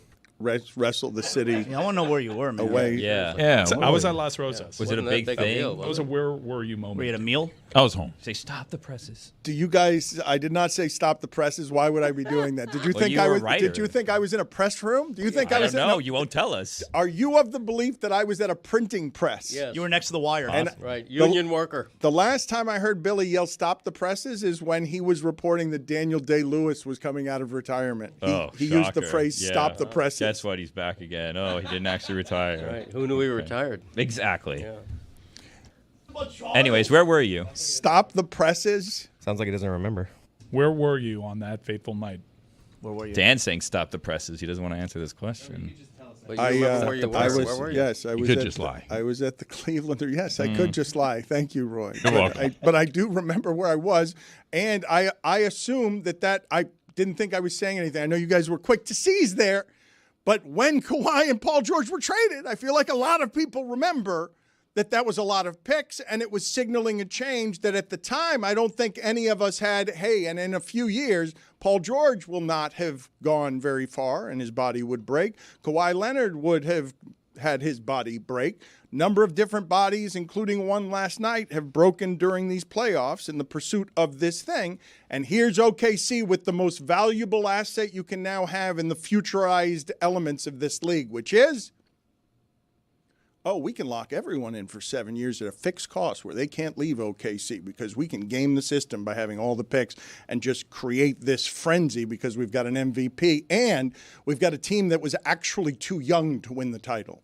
Like that team was great, and that team's youth showed throughout all of that final as Mike's sitting here pining for Siakam when none of us thought that was the Heat standard when Siakam was available. No, because everybody was doing the thing like, we'll get Bradley Beal instead. Okay, but you guys were too good to even consider guys like Pascal but Siakam because we were chasing the next right. rail. And now you look smart on Anunoby, and you look smart with perimeter two-way players. And yes, the league changed, and I will forgive an 80-year-old man who has revolutionized the way that the leagues change, has gone from throwing in the post to the center to three-point basketball, and then there was another shift here, and they did not keep up by knowing that Indiana would be good enough with Siakam as their second-best player, when I don't think when Siakam went there that any of us thought it was that. We thought that they would get better. We did not think Indiana was a contender because they got Siakam. It was also a different time in Heat history. They were closer to the success of yesteryear, and they had found that their way of operating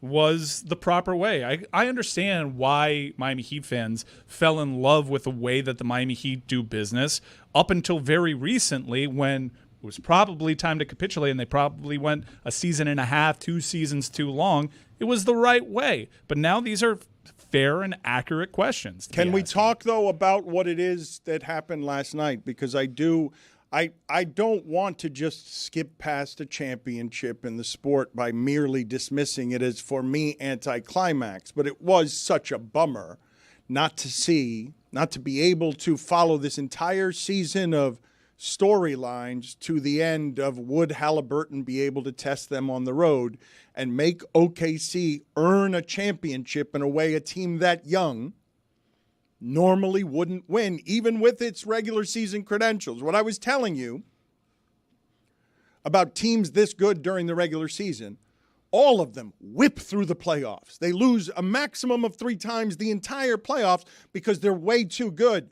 OKC just won a series where they were a clearly better team that got dragged into the mud, and I wanted to see them have to earn it at the end of Game 7. And as soon as Halliburton went out, and I feel like I'm covering sports wrong if that's my reaction. A champion is a champion. A champion, it's hard to earn a championship. Injuries happen all the time. And just because I was emotionally disappointed that Game 7 didn't provide the narrative I wanted, that series ended and the basketball season ended in a way that felt unsatisfying to me, because I wanted to see the MVP have to win it, not go 8 for 27 and be able to score 100 points and kind of win it, but with everyone out there playing terribly. But when you look back on champions, you don't care. Time forgets whether they won a series by a sweep or whether they won it in 7 games.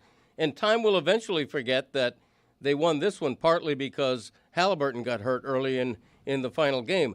Nobody's going to give OKC as much credit. And when you say that other teams with regular seasons like that dominate more than they did in the playoffs, none of those other teams were as young as OKC. They were learning on the fly how to win, and they did so with an asterisk. The Halliburton asterisk is going to be there for a little bit. Not really. It doesn't matter. Kawhi won the one in Toronto, whether Golden State was hurt or not. Yeah, Kawhi won the one in Toronto. Right. Yeah, So- but Kawhi also did so without being able to have 2 feet leave the ground. Like, look at those highlights. Kawhi was very clearly injured too. He was fighting through it. And I think you're selling them short. It wasn't just Halliburton. Yeah, the injury happened earlier in the series and he had to tough it out. But Denver was injured. Denver was not healthy when they went through Denver. Anthony Edwards was dealing with injuries when they went through Minnesota. They got very lucky. Okay, This is a second straight year that the NBA champion, who you have questions as to whether or not they can get over the hump and conquer some of the mental aspects, didn't actually have to take on the best shot of any of their competitors. Okay, they got lucky, but at the same time, when somebody with the best regular season record, they won wire to wire, OKC. Give them that credit. They won wire to wire this season. Yes. They own the season. Yes, I love what you're doing right now where you're swinging the top of your thermos wildly while you make a point. I think it should be a new signature of yours. Right. 3 players tore their Achilles here. Mike, you have this way of just saying tough it out, grind it out, when, like, that's what it looks like when you're ignoring your body screaming and looking in Game 6 like your body's healthy when it's not healthy, and then other things start breaking. I'm saying tough it out, grind it out because everyone does this year. I'm just highlighting the fact that for the second straight year, the NBA champion has had a stroke of good luck. Now, you need some good luck, but injuries to the team's best or second best players. You saw what happened with Aaron Gordon. You saw what happened with Anthony Edwards. You see what happened with Halliburton. These are footnotes, much like the Celtics last year, who kept having the favorable luck of running into a team that had an injury to the best player. So, but I do want to talk about the Achilles thing, because this used to be a rare injury in the NBA. It used to be a death sentence. It's a rare injury in all sports. And it's not happening to random people now. We had 3 superstars suffer this injury, 2 of which not even in their prime, still entering their primes in Jason Tatum and Tyrese Halliburton. You had Lillard, who everyone kind of expected that. It gave off the vibes the same way that the Halliburton injury did. Oh, this calf strain, if you push through, that usually means it's an Achilles. But this is a really unprecedented time in NBA history to have that catastrophic of an injury happen to 3 superstars, 3 future Hall of Famers. How about all 3 of them, Tatum, Lillard, and Halliburton, all wear number 0? That's some voodoo shit. Eerie. I don't like it. Put it on the poll at Le Batard Show. Is that some voodoo shit at Le Batard Show? And I feel like I'm doing this wrong because it was a really, really fun and wonderful postseason. And I just wanted it to get to the fourth quarter. The Pacers, that's the best Pacers team there has ever been, okay? Don't long for the days of Antonio and Dale Davis. This is the best Pacers team that there has ever been. And they were a half away from winning the championship with their best player gone and TJ McConnell leading the way. That's their best player. Look, man. He's awesome, man. TJ McConnell, is this his mother after the game? Yeah. Give me a break with that. What do you mean give you a break with this? She's like she's angry at the cameraman. Give me a break. Well, TJ That's you McConnell, guys with Riley today. Jeez. It's maybe we less helicopter parent. Can we make that Riley and That's you guys crawling up the mom? That's you guys crawling up the cavity. Yeah. Pat Riley's cavity. I did some journalism as a newsman, if you guys are interested in here. Yes. So I looked up. Adrian Wojnarowski reported the Paul George trade to the Los Angeles Clippers Saturday, July 6, 2019 at 1:55 a.m. If that helps. Yeah, that's why I was any at Las memories. Rosas. I was at an afters. I said I was at the Cleveland. You were at the Clevelander at 1:30 in the morning on a Saturday? Using that room you were in your office? Using that room they gave you? Very hard to believe. Yeah, the concrete sink in the room. Yeah, That room what I was wasn't that using. bad. It's That's cool. nice. Went up there to take a couple The poops. one balcony in the whole hotel. They're like, you can have this one. It was right over the stage. It'd be great if there was like a Mardi Gras themed party at the Cleveland. You just kind of toss things out How'd you there. get the one balcony? The parade that I do like is the Mardi Gras parade. It's the only one of the parades. Put it on the poll at Le Batard Show. Better parade, championship parade or Mardi Gras parade? Greg Cody has been the lone voice shouting through the curse-soaked din, saying, watch the language, boys. Watch the language at the parade. Watch the language at the celebration. Let's tone down the language at the party. It was fucking ridiculous what they were saying on that stage. I mean, seriously. To Greg's point, individually, that Sam Reinhart clip, that Sam Bennett clip could be iconic if it wasn't so diluted by all the previous F-bombs. You take the power away. Every parade has a good F-bomb in it. You take the power away from the F word if you keep using it time and time again. Yeah. Thank you. Mike's not wrong, and I'm not a prude. I'm the opposite of a prude. Yeah. But I thought... Put that on the poll. And I was the only one... Roy was there. We were the only ones there to actually see how many young people were in the crowd. What's the opposite of a prude? It's like a slut, right? That's the thing I was just going to a ask. A flapper. What does that mean? The opposite of a prude? I don't look at you and say, that's the opposite of a prude. I look at you and I'm like, that guy fucks. Yeah. Yes, exactly. Yeah. Exactly what? I curse? Yeah. No, but that's not what we were talking about. Yeah. There's only been twice in this show's history where I look at a guy and I'm like, that dude fucks. Yeah. It's you and Jason Benetti. Thank you. I write in cursive. I do. I curse. I write in cursive. Okay, you know what? Why are you making fun of me for not wanting my local team to use so many F-bombs in their I'm making fun of you for a couple of different reasons, but the primary one at the moment is you saying you're the opposite of a prude. Now, last time you were in here, you had your pinky ring, and I said it meant that you were open for business. And I meant what I said. Bump, bump. To apologize to absolutely no one. The opposite of a prude, Chris. I want Jason Benetti. What is the opposite of a prude? I want to know what it is because this is not what I look like. This is not what it looks like right here. Like I don't know why you would go to the lengths to say I'm the opposite of a prude. Well, because anybody who like objects to athletes using the F-bomb. You to the mic. What do I do? The mic's right here. Let the mic come to me.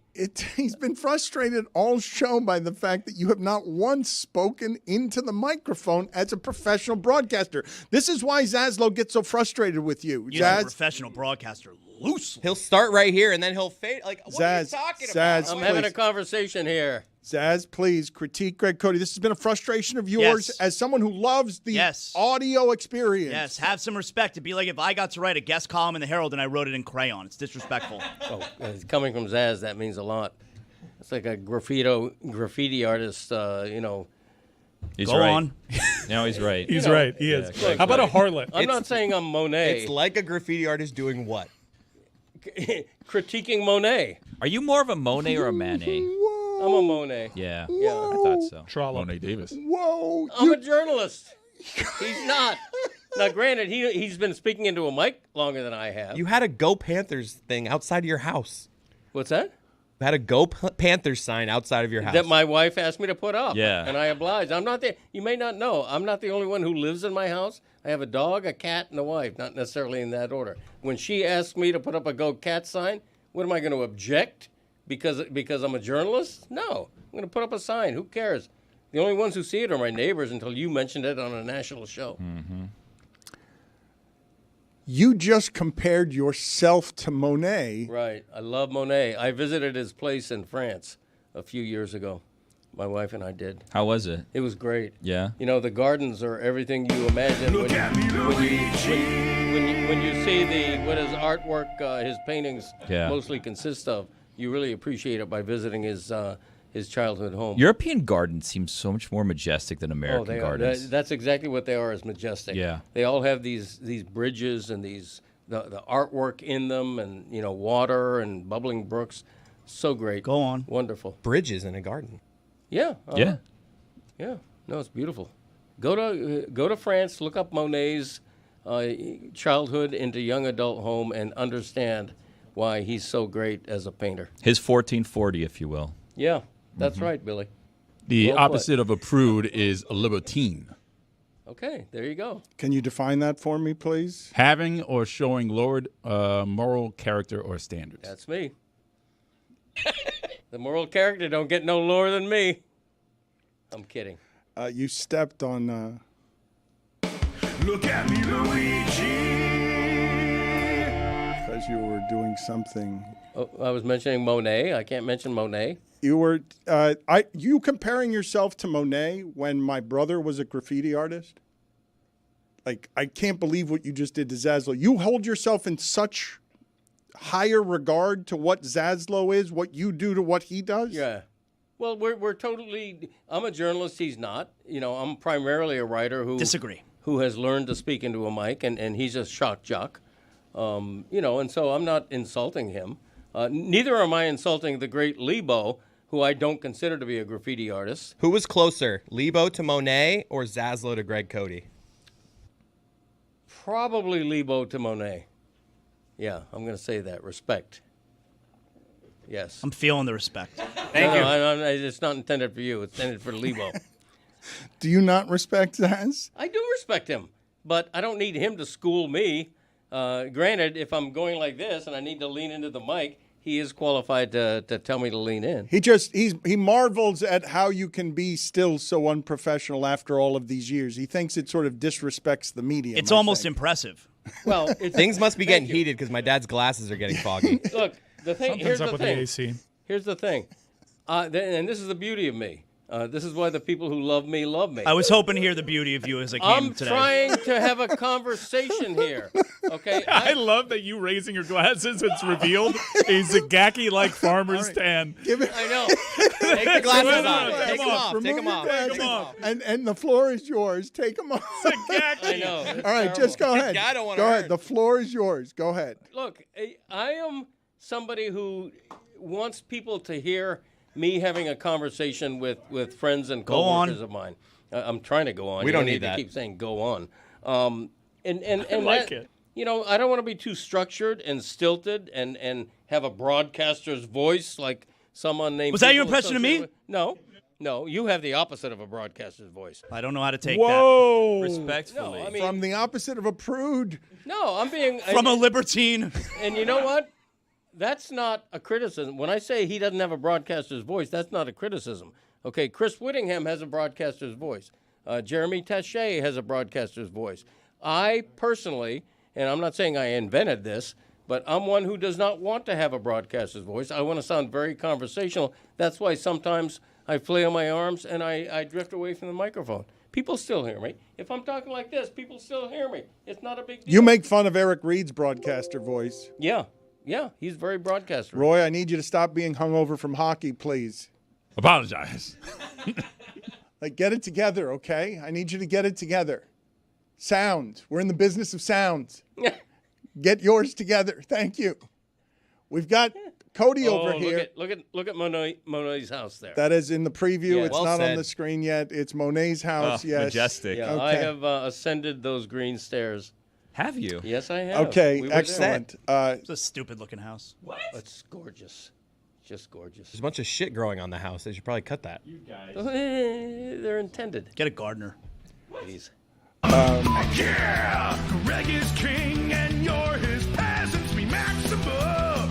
Yeah! My way is the only way, yeah! If we share a hotel room, you know who you answer to, me Maximum!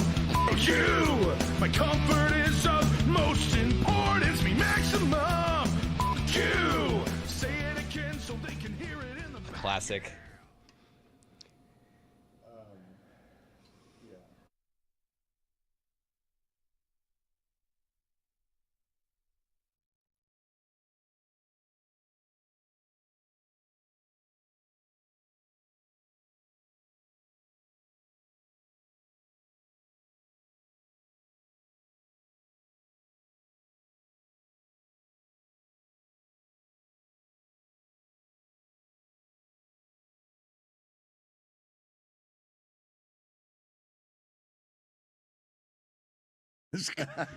Get off my plane.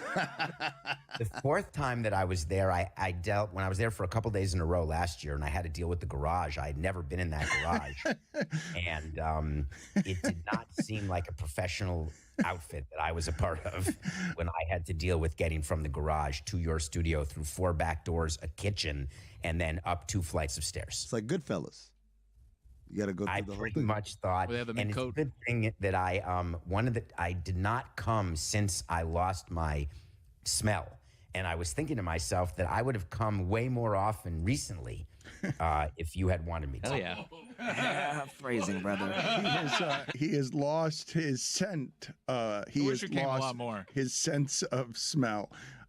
He does not actually smell, or he smells like nice things when I have smelled him. He Hasn't come since. He is a very. We already got that joke. It's been made 4 times already. Let's get to Someone the top. just sent me something, Dan. It's being done in Mexico, and once in the United States that they're giving shots in people's necks in the hospital that gives them their sense of taste and smell back. I've had a bunch of people get to me on Twitter with that, and I've been deciding whether or not to do that, but it's not FDA approved, and so I'm not sure what to do. The shot in the neck seems aggressive. I have also seen that experimentally they are fixing some of the smell, sense of smell and taste for people, but I don't know how successful that is. And I can't imagine you trusting it. No, and I'm not going to go to Mexico to do it, right? That doesn't seem, and that's nothing against Mexico. I just feel like I don't want to be the first. It's not like I make a living. I'm not a chef. It is something against Mexico, though. No, because I would have said the same thing if it were almost any other country. But then it would be something against any other country. I believe you. I believe that you're not making that Latin-specific. Chris Cody had a top 5, right? Let's go to I got one. 5. All right, what's your top 5? Top 5 Clevelander moments for me. Some of these are in show, some of these are out of show, but just Clevelander moments for me. OLI. The early club segments. When we brought in like the curtain, what school did like the curtain reveal? ASU, forks up, baby. We did that for like months where we would have mascots come in. We had Greg Cody appear, even though it was a Friday. The Clevelander girls. The Clevelander girls would come up. It was a time. My dad was dancing. And Steve Martin also. What a time that was. Second OLI. This could be way higher, but Mike used this on one of his lists early in the week, so I don't want to, double up on that. The Josh Norman hug. It just has to be on. It has to be on everyone's list. It was just. Now, let me ask you guys a question. Do you think it was made funnier by the fact that it was security cam footage and not like an actual camera? Yes. Well, it was because I believe like Josh just came up and said Dan gave me, like, how did we learn of the hug? Because we went back and we were like, we got to see this thing. I forget who No, said. there were people around who saw it and said it was awkward, including Josh Norman, who was made uncomfortable by it. Classic times. Number 5, Dan thinking Amin was a Clevelander waiter the first time he met him. He took my number 1. And I thought Diana Rossini was somebody who worked in Deportes, too. I did when she was here. I didn't recognize her either. That was just. What was your thought there when he did that? Well, he never addressed me. Like, what happened was I was sitting in the place where I thought it was weird that a Clevelander waiter was having his sandwich lunch in our setting. I did think that was weird. So for the listeners, before you enter the actual studio area, there's a little kind of ante room where Lewis actually saddest sits. green room in the history of green. Well, it used to be. Is that used to be the green room? That used to be our green room. Oh my God! So I was someone. I think Mike was like, you want a sandwich? Because I came early because I thought it was like an ESPN show where we have to do a pre-show meeting, and they didn't do any of that stuff around here. Exactly. And so Mike was like, "Do you want lunch or something?" I'm like, "Sure." So I ordered like a turkey sandwich, and I'm eating it right there, and Dan walks in and walks right by me. And I was like, wow, this Dan Le Batard guy, he's all business. He's going straight for the studio. You had your back to us. Yeah, I was sitting there, but I looked up and you walked in and you walked straight past me, and I was like, oh, I guess he's all business. And this was like 10 minutes before showtime. Stugotz showed up like 1 minute before showtime.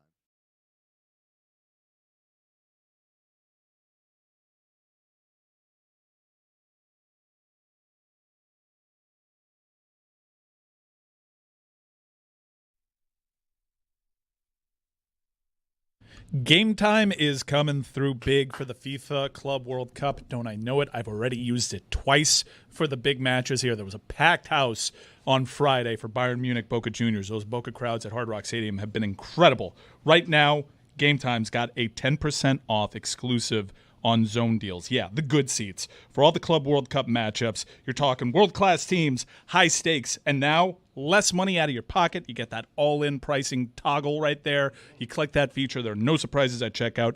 You get virtual seat views, so you know exactly what you're getting into. Game Time, last-minute tickets, lowest price, guaranteed. I just used Game Time to pick up 3 tickets to tonight's massive matchup, Club World Cup, Palmeiras versus Inter Miami at Hard Rock Stadium. It's been a lifesaver. You're going tonight, Greg Cody. Can I interest you in a soccer conversation? Can I interest you in an Inter Miami conversation? Interesting crossroads on the architecture of the future here, whether Messi will be a part of it, whether Messi will be in the new stadium, whether everything that Messi was brought here to do will end up being anything other than an economic boom for the people who run the team, but not catapult the sport into the stratosphere that it wishes to be in when the World Cup arrives in 2026. All of this, an investment toward that time at Soccer in America, funded by Apple TV+. Messi as its biggest star, Inter Miami playing interesting games. Mike, when's the last time you were at a game? I thought you were boycotting the way that they were gouging those prices. Yeah, I don't have season tickets anymore, but I got a great deal on Game Time. I'm going to this matchup because this is a world-class matchup, and it's a big-time game. I think this is going to sound hot takey because they're not going to win a trophy by getting out of the group stage. They've certainly qualified for the Club World Cup by winning things like Leagues Cup and the Supporters Shield. I think getting out of this group in the Club World Cup, when you're in a group with Al Ahly, the most decorated soccer club on the planet, Porto, a team that has won 2 Champions League, one of which has been won in this century, and Palmeiras, a great team out of Brazil, getting out of the group. I understand different standards for different clubs and different countries. If you ever get out of the group stage, it's something to be worth celebrating. This is a huge, monumental achievement. If they get out of this group, chances are they do. They only need to draw to control their own destiny, or for Al Ahly to not make up the goal differential in the group, because head-to-head is a straight-up tiebreaker. Let's talk about that. They came back from 1-0 in Atlanta against Porto to win that game 2-1. At that time, they were the first team ever from the Americas to defeat a European club in a high-stakes competition. Now, after that, 2 Brazilian teams ended up doing that. The Brazilian clubs are playing really well this tournament, and they're taking it very seriously. But MLS has been kind of embarrassed during this tournament, and yet you have Inter Miami, which in that game, they were carried by Messi. Messi had a spectacular goal.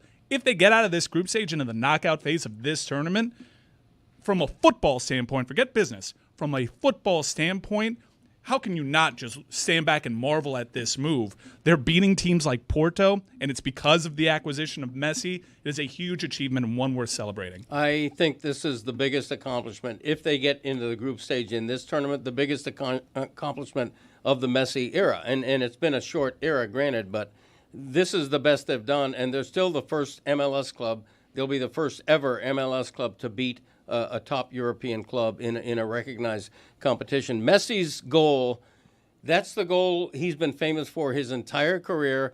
Goalkeepers know it's coming. It reminds me of one of the first goals he scored with Inter Miami in the Leagues Cup match that introduced himself to South Florida. And he's been scoring that his entire career. It's always brilliant. Goalkeepers can never stop it because it's unstoppable, where his left foot kicks it, curls it right into the upper right corner. What are It's the a other things? masterwork. What are the other things like that, Monet? Since you mentioned Monet, I don't know if I want to go to the graffiti artist on this, but what other things are like that in sports where you're looking at a signature genius and you're identifying his signature genius with one whistling kick that is an unstoppable thing because of how much curve he puts Steph Curry has a couple of them, impossible fadeaway threes, and that really top, almost parabola-like layup off the top of the glass. It was Kareem, right? Kareem, yeah, with the hook shot. There just aren't very many where you remember them like all-timers with their all-time moves. I have to do this on delay, though, and forgive me for this. Greg, you said very matter-of-fact in the last segment, the beauty of me. Yeah. The wonder of me, really. I'm kidding. No, well, I'm no. a modest man. Okay. This is all for show. No, but the beauty of me is Yeah. what? You continued during the break to tell me what the beauty of you is, and I thought you should share it with the audience. Well, look, the beauty of me is that I am just having a conversation here, okay? And I'm including the listeners in it. I'm having a conversation here. I'm in a room with a bunch of friends and coworkers. I lose track of the fact that I should be leaning professionally into a microphone because we're just talking. Okay, when I'm having a real-life conversation with real-life friends in my home, I'm not looking for a microphone, and neither am I looking for a microphone right now. And the beauty of me is that I think people can relate to that, okay? I don't want to have a professional. I don't want to be speaking like a broadcaster. I'm not talking about... Is that your impression of me? Yeah, well, no. No, you don't have a broadcaster voice. You're the He told opposite. me, I've yeah. already said you're the opposite. Yeah. Okay? You're more like Mike Francesca. Yeah, he's right. Francesa. Yeah, Whatever. that's not an insult. Eric Reed is the broadcaster whose voice you mock. Glenn Rice from the 3. He's got 5 3-pointers today. I want to say 5 out of 7. I want to say that's Boom. what he does for only Eric Reed. That's what he does anytime he hears any broadcaster. A baseball game could just be like 2-1 count, and he'll just be like, And it's a 2-1 count. It's Shekin and Shevin from the 17. Al DeRogatis used to be one of my favorites because he'd always speak like this. And I don't want to be that guy No. who has that broadcaster voice. I'm a regular guy having a regular conversation. You're taking this the wrong way, Dan. Like, you're making this as though Greg's some sort of unprofessional broadcaster here, when in reality it's a compliment to you. you've created such a comfortable situation for Greg that at times he just feels like he's talking to some friends and coworkers as he continues to describe them. Which I wonder where the line is, like who, if we were to draw a line right down the middle, who falls on the friend side, who's on the coworker side. But we don't need to get to that. No, let's do that. We don't need to. No, you know what? Let's have you host the game show right now, friend or coworker with Greg Cody. No, I'm not going to do that. I want you to basically, if you were invited to his 70th party. I want Greg Cody. I want Billy to host the game show, friend or coworker, with 3 or 4 people here. I would like to do that before the end of the show. But for the moment, I'm going to penalize him retroactively here. I was looking for this, and for some reason, they took it out of the studio. Greg Cody, major penalty, 5 minutes, me maximum. That's a penalty? Yeah, you're going to have to go. Why is that a penalty, me maximum? It should be celebrated. Put it on the poll at Le Batard Show. Should Greg Cody's me maximum be celebrated? Just go into the other room, and I would like, Billy, at some point for you to host the game show. I'm ready right now. Oh, you're ready to do it right now? Well, I don't have any imaging or anything if that's what you want, but I'm ready. Okay. Oh, we got a song. No, we've got a song already. Well, we need to get everybody mic'd up in the other room. We got to do however it is that we're doing this because we are doing this on the fly. And the thing that I wanted to talk about that came over I didn't even understand what it was. Did you guys watch any of these Fanatics games? Because Tom Brady wins again. It's fans competing against athletes. And is it it's not Michael Cohen. What's the Fanatics guy's name? The guy who owns Fanatics. That's the party guy who has Michael Rubin. Michael Rubin. Thank you. Party guy. Well, he's friends with all these athletes. Oh, doesn't right? he do that white party? He can get all these athletes to a place and get Tom Brady. He has whatever clout it is you need to have. I don't know if you guys have been seeing sort of the power brokering that goes on at the top of sports, but Kevin Durant's got one of these business managers who's with him all the time. And the economy of Durant has a guy that knows how to run business for Durant. Michael Rubin has these relationships all throughout the industry and left the Philadelphia 76ers. This dude is a shark. Like, he's the highest of business things that there are. And Fanatics is a giant, and he's got clout. Like, these videos, these professionally made videos of white parties that have everyone from Jay-Z to Tom Brady at them. Rich Kleiman's the guy that you're talking about with Durant. Yeah, Michael Rubin's always had a huge network, loves posting photos with his famous buddies. What would seem like to be like an antiseptic type of atmosphere for Fanatics Fest. He's manufactured into an event if you're an autograph seeker to go to, and they've done a real good job capitalizing on social media, making it seem like this is a place that you want to be, when the first edition of it was kind of like a lackluster convention. He wanted to make a sports Comic-Con, and I think with more viral moments and years of branding, he'll actually be successful at doing it, which I thought was kind of like a lame concept at first. He left the Sixers and Embiid and parlayed whatever the relationship was with Embiid to. Well, he did that because he didn't want to get caught for tampering with James Harden. Great access beyond the NBA. Basketball ownership was small, given how he's thinking about reinventing money and the game at the top of sports. They have a monopoly over sports merchandising. They've just sealed it off, made it theirs. They dominate sports merchandising now. Everybody has to have a partnership with Fanatics. You guys see the monopoly is going moneyless in like the end of this year. They're no longer printing money. It's going to be an app that keeps track of the money for you. What? Where you scan something, you don't have the paper money anymore. Oh, that's convenient. Now we're talking about, we mentioned Monopoly, and it seemed apropos to sneak it in here because I feel like, Dan, you were probably a big Monopoly guy growing up. I played some Monopoly. Really? I didn't have that as the detour in the conversation because I thought you were interested in this Fanatics competition that Tom Brady won. The Fanatics Games? I didn't know that Monopoly is what it is. I learned something this weekend. I'm an onion, Dan. I did not know. You make me cry. I have many layers. Do you? Yeah. That sucks, though. It's a great way to teach children money, really. Or you can still do it just on an app, And, which is really how money works now anyways, right? Money's just an app. I wasn't aware that there was a Fanatics Games, though. I just saw like these It was clips. new this year, I believe. Is that what Cody Rhodes was doing? Because Cody Yeah, Rhodes, terrible that was basketball. bad. Oh, was it because horrific. the suit was too Very tight? embarrassing. That was a tough look for our fellow Cubans. I don't understand. Like, why does Cody Rhodes volunteer? He's supposed to be like a representative, a top guy in WWE. Why does he even pick up a basketball? He has to know he's going to look awful doing it. Dude, that was so bad. It was Tough watching. really terrible. He needs to have a business guy around him like Lost KD all that aura. doesn't let him do those things because then he knows this is going to look bad. KD, by the way, was a participant in the Fanatics Games. It seems as though he didn't really put much of an effort as he finished 97th place out of 99. He was traded during it. Yeah, but he competed in all 8 competitions. He only amassed 56.4 points. Spoiler alert for those of you who are kind of going to catch up on the Fanatics Games on your own time. The winner, tune out if you don't want to know the winner, was Tom Brady, 399.1 points.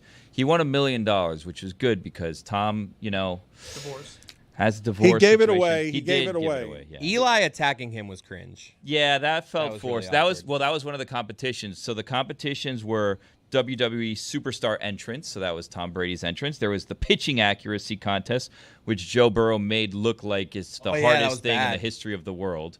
He was hitting the side of the net every time he threw the ball. There was the washer-dryer puck shooting contest. And again, spoiler alert, Gronk won that one with 37.5 points. The QB skills competition, Tom Brady finished second above many active quarterbacks at the time, which is kind of crazy. Finished second, though? The only quarterback that finished ahead of him was C.J. Stroud. Yeah. Rattle off some of the names in the passing that Tom Brady today just beat. Again, spoiler alert. Spoiler alert. If you're going to catch up on the Fanatics Games at your own pace. C.J. Stroud won, then Tom Brady finished second, followed by Russell Wilson, Eli Manning, Jaden Daniels, Ron Cooper, a fan, Matthew Bailey, a fan, Mark Gronick, a fan, then Joe Burrow, then Dwight Howard, then another fan, then Bryce Young.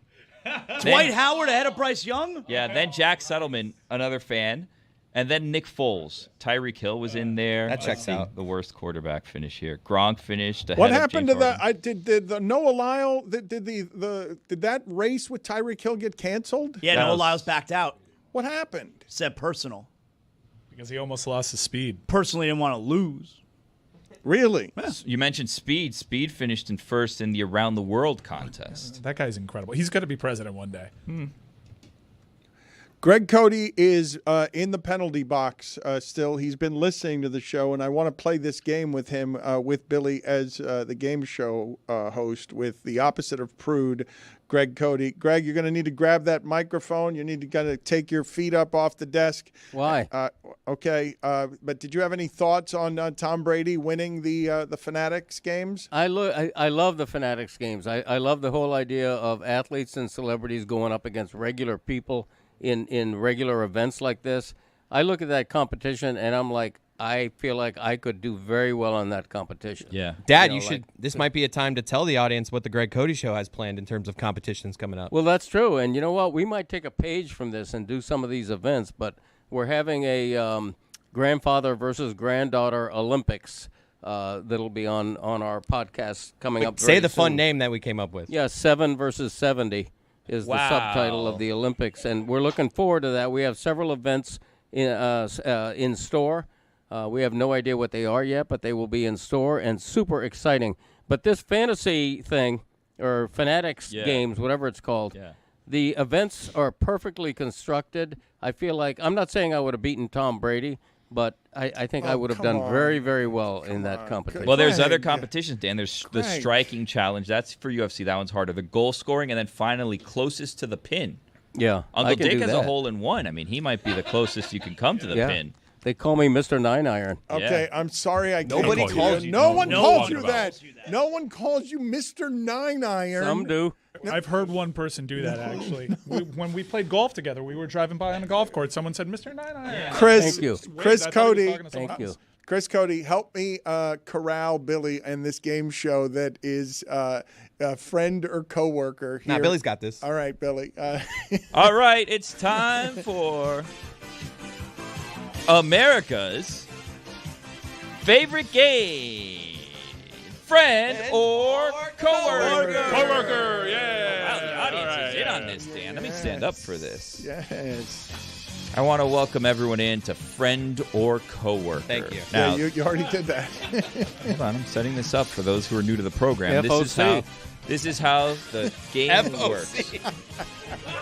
We have a big cash prize to the person who can most correctly identify whether or not Greg thinks this person is a friend or So coworker. the name of the game is Falk, just to be clear. Wait, so we're all playing? I thought this would be you ask my dad a name and he says whether He they're... will, but we're playing. We have to guess if Greg considers that person a Oh, okay. friend or coworker. That's simple. All right, that's Yeah. great. Can he hear us, or are we And going to you're- put him in yeah, a he can hear soundproof us. booth? Oh wow! So you want to do this Family Feud Well, style? I we'll don't know. Falk How do you all want? around the studio. It's your Yeah. call. It's your game. Yeah. Well, Fuck me. Let's fuck! Fuck me or fuck you? today's contestants who are going to be deciding whether or not Greg considers this person a friend or coworker are two person who know Greg very dearly. It is Chris Cody and Dan Le Batard. So you are the only nice. two who are going to be guessing if Greg considers this person a friend or coworker. I like it. All right. Do you have your writing utensils in hand? Well, he's going to lie, but I'm going to tell the truth. So I'm going to be honest. But he'll lie, try to be friendly in public when he considers very few people friends. Go ahead. Okay. So Chris, you ready? Okay, I'm Mike, ready. you're the official scorekeeper here today. All right.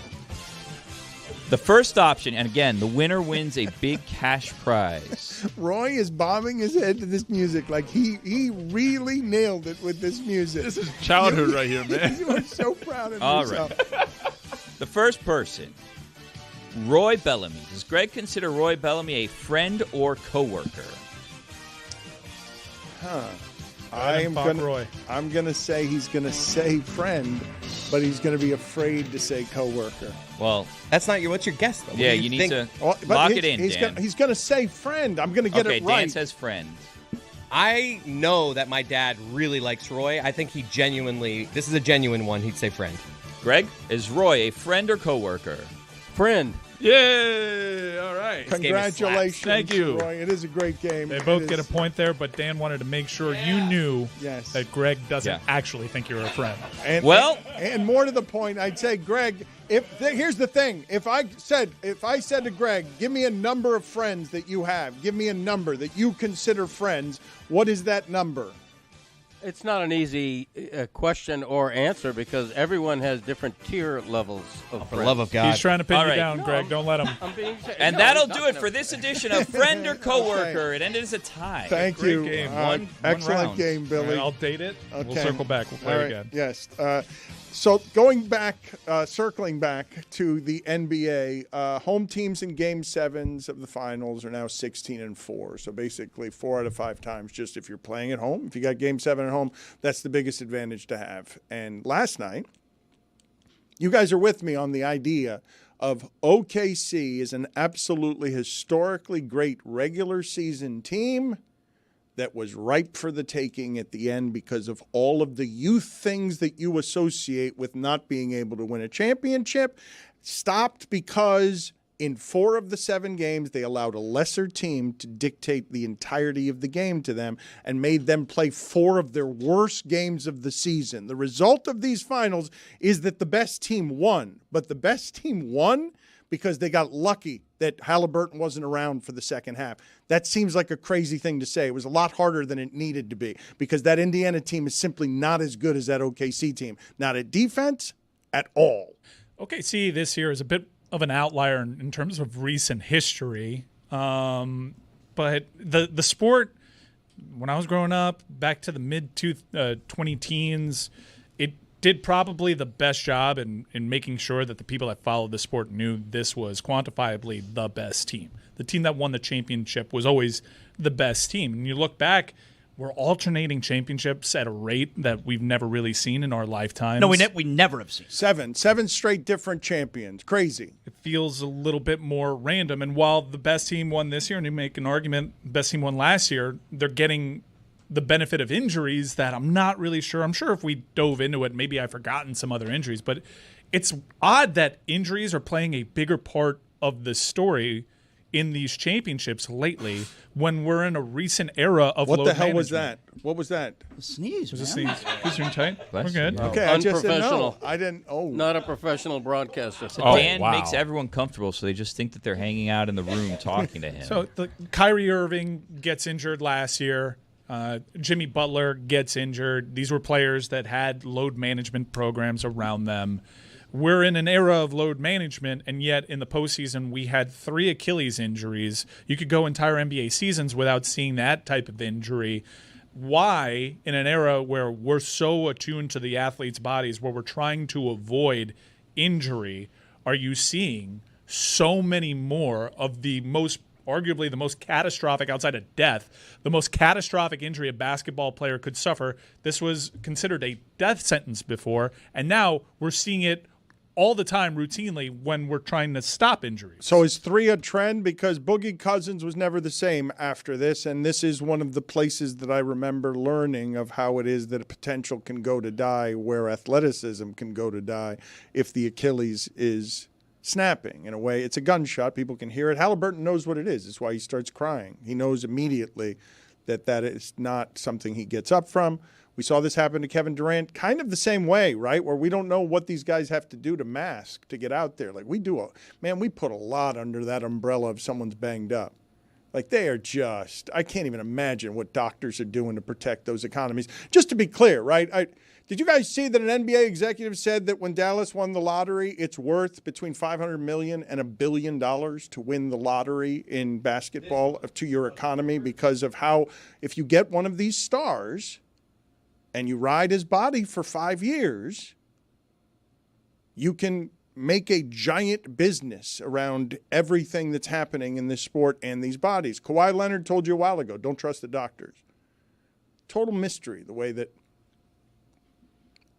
he won a championship injured, but we don't know the lengths these people go to. But when Kevin Durant breaks because of something else that was wrong with his body, when Halliburton breaks that way, where all of us are like, oh, there's the slow motion, that's the Achilles, we know this now, and that looks like a move any of them can make at any time, unless you're hopped up on so much medicine that you're muting all of your body screaming, and when you're not supposed to move that way, you got so many drugs coursing through your body because you must, right? I'll put all the allegedlys out there, but they'll do anything to play in that game, right? There's no shot that any player in the NBA would not take in order to make sure that they can play in that game last night. We all know this. It's an understood part of it, but it ignores something that now threatens the Pacers next season, and I think it's fair to say, threatens whatever Halliburton becomes next, even if science does allow you to come back from this better. Because Kevin Durant is still a great shooter, but Halliburton does kind of need some of that quickness. Like that injury, that game was being controlled by him with no turnovers last night, and then he leaves the game, and all of a sudden it's 21 turnovers, and that's exactly how OKC is going to win the championship. Wire to wire all season, just stealing the ball from you. I thought about the Orlando Magic last night, too, when that injury went down. The Orlando Magic made an aggressive move, and people are criticizing the amount of picks they gave up, but they got a player that is exactly what they need. A guy that can cut, a guy that can be a 3-and-D guy, shoots at 40% from three-point range, exact fit for what they need to win in the East.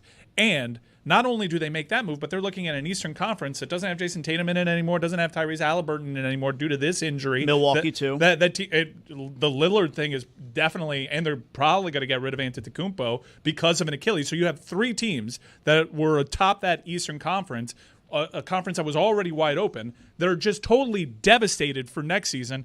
Man, I'm surprised Orlando could have given up 2 more first-round picks, and the move would have been justified. Is 3 a trend? Like, load management, we're going to great lengths to keep these bodies healthy, and all of a sudden you get this particular injury. Dan, we went 20 years just saying, man, I remember when Isaiah Thomas had that injury, and it was a wrap. Remember that? When Kobe got the Achilles, everyone was like, man, we haven't really seen this since Isaiah Thomas. And since Kobe, so many NBA All-Stars, so many future Hall of Famers have had this injury. Yes, but with Kobe, it bears noting that whatever the end of Kobe's flame was, he couldn't move the same way at the end. He was always going to be able to get fadeaway jumpers. No, my point is that when it happened to Kobe, we all like, wow, that never happens in this sport. No, it certainly never happens to a star player. The last time this happened was in the early 90s. This is something that's foreign. And now the second someone's playing through a calf strain, you're worried about, man, is he going to get Duranted? It may sound stupid. I'm just going to say it anyway.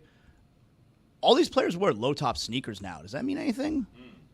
There is a theory. I Googled it, so I'm sure there's a lot of artificial intelligence, but a lot of the stuff that came back was the shoes have changed, and there's an argument to be made. Now, a lot of these injuries have happened in this postseason, but that load management actually hurts. This is a tendon. Of course it hurts. This is a tendon that needs to be stretched and constantly be active to build up And the game strength. is played faster than it's ever been played. So if you're taking several days off and you allow that tendon to actually tighten back up, you're acting against the best interest. More back-to-backs. You mentioned artificial. Playing Chuck Taylors. You mentioned artificial intelligence. I saw that the godfather of AI, he suggests that if you want to survive in whatever the future holds, you should become a plumber. And I also saw that because of AI, and I did not have this as an early byproduct of AI, but evidently everyone's now cheating at school. There's no point to pay for school anymore because everyone can have all of their work done by artificial intelligence. So you're just burying the teacher in a bunch of fakery because the computers can do it well enough to get you a B+ or what is that? Like that, you render schooling almost irrelevant. Pat Sajak gave us that wisdom. You don't have to learn anything anymore. You just have to know how to find it. That's the skill. How do I find this? How do I write code to find things? That's what you need to start training in now. You guys worried? I mean, it's AI. Yes. It's going to lead to a lot of back in my days. No one could do what I do. It's going to lead to the dumbing down of America, and we can't get much dumber. But, in this case, there's a shortcut to finding out that makes us not want to learn anymore, makes kids not want to learn. I don't care about myself at my age, but I think about that. What kind of a world is my granddaughter going to grow up in when there's AI in every facet of life except plumbing? We better be getting our kickbacks. If we're out of work, we better be getting our AI kickbacks. What is AI built on? All the information that human beings have put into it. You're welcome. AI reparations. I don't know about that. No, absolutely AI reparations. Yeah, This is a prevailing theory, too. Read the book Abundance. This is something that has been talked about. Once AI does actually come for the jobs and starts replacing the workforce, human beings need to be getting their cut. Okay, it's better for the... What? Minor penalty, 2 minutes, asshole.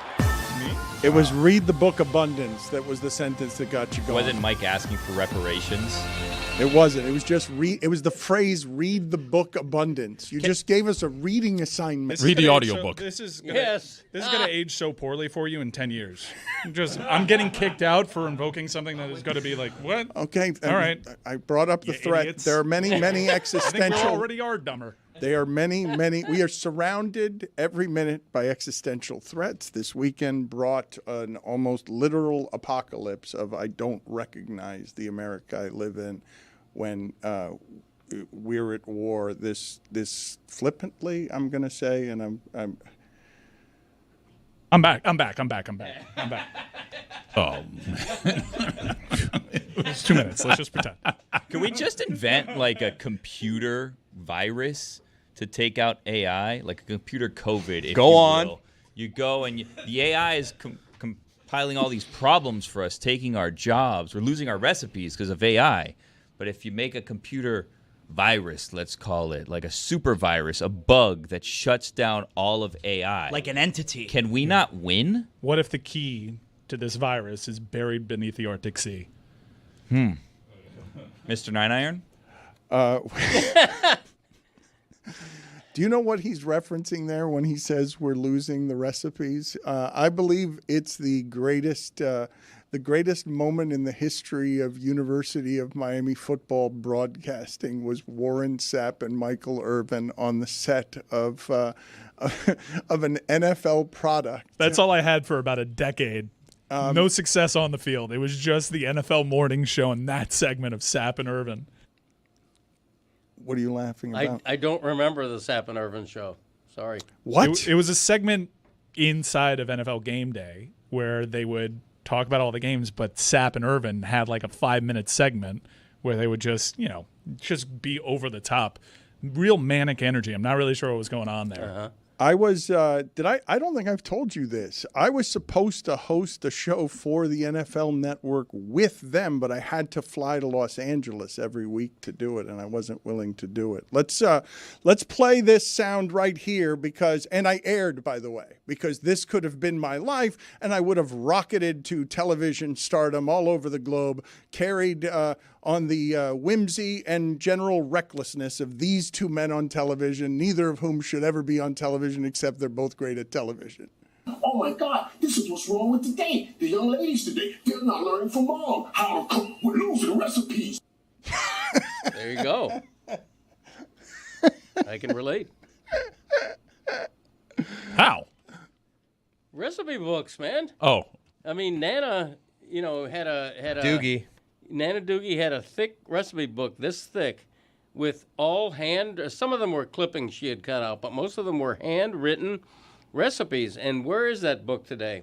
But the problem is now, and it's a version of AI or Google or whatever, now you want to make a chicken parm and you're dumb, you don't know how to do it without a recipe, you Google chicken parmesan.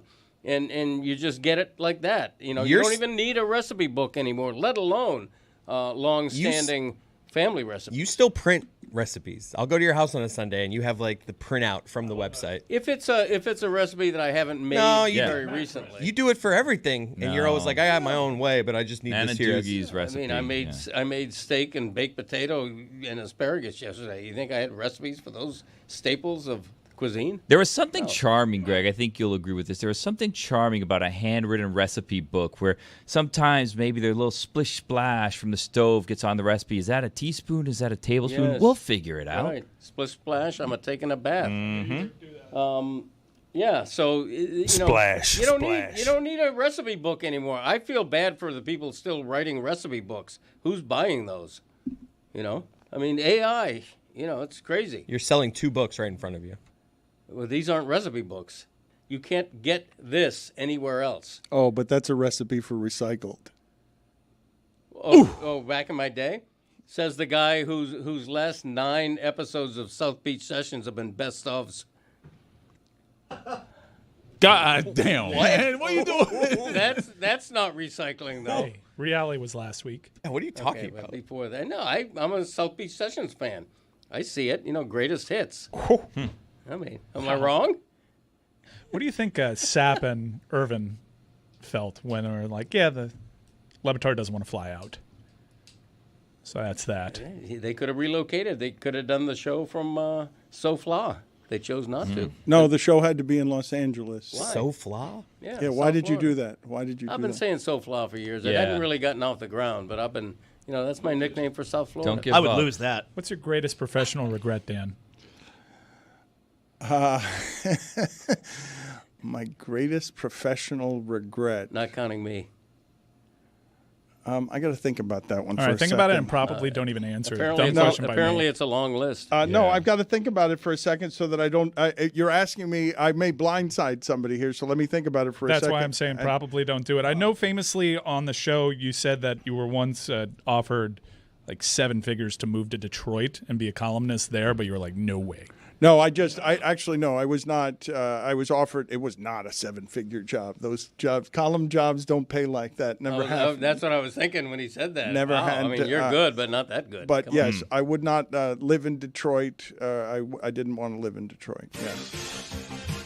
Is this? Wow, it's time again for America's favorite show. Could have used you a 5 Friend or Coworker. All right, for those those just joining us, today's contestants are Dan and Chris Cody. I'm going to name a coworker. Mike is keeping score here. And we are going to have Dan or Chris Cody guess whether Greg considers this person a friend or coworker. We have a tight one right now. Now, Tied Billy, up 1-1. Is this a new game? And the last one ended in a draw? Yeah, this is the second edition. Okay. So. But it is a tie one right now because it's tied 0-0. It's a tie one all time. Yeah. If it was a 7-game series, right now it's tied 0-0-1. All right. Jonathan Zaslow. Does Greg consider Jonathan Zaslow a friend or coworker? Yeah, that's a coworker. I don't think he likes that. Is there a third option? Chris? Friend or coworker? Is there a worse option than a coworker? I'll go coworker. Oh, worse or enemy? Okay, coworker or enemy. That's a different game. That's a different game. I don't host Friend, that one. coworker, enemy. Greg, is Jonathan Zaslow a friend or coworker? I would say a coworker, if that. So I get extra points. No. You should. The if that deserves an extra point. It does. Dan tried that last game. Yeah. We didn't allow him. All right, so that's a tie. All right, it's and tied that'll again. do it for this All right, edition thank of Friend you. or Coworker. Thank Wow. you. Fuck. Do you guys, I was made aware of something this weekend that I was not aware of, and I'm guessing I'm going to shock you when I tell you that. Can we it's guess? So you're not going to get it right. Is it that there's more microplastics in glass than there are in plastic bottles? What? It was that, actually. No. The mini bar is endangered. The hotel mini bar. It's a bad business, and it's going under. And very few places are still doing it successfully because it is either on its way to extinct. It's just a terrible business for hotels. They get stolen, things go bad, and even though they're charging you 4 and 5 times what they should be charging you. I had no idea that the mini bar. Did you guys know this? I'm shocking all of you No, with I this, didn't correct? know that. I mean, I've seen my dad put in some work on them, so I thought they were. I love the mini bar. blooming. Yeah, put it on the poll at Le Batard Show. Did Greg Cody, for about 10 years, single-handedly keep the mini bar business alive? At Le Batard Show. Although my dad's move at a hotel is go buy a 6-pack somewhere and then fill his. Put it in the bathtub. No. Well, that would be if he had like 2 dozen. Yeah, It's which sink. which he fills up the has. sink. No, I've seen the bathtub. He's slowing down, your old man.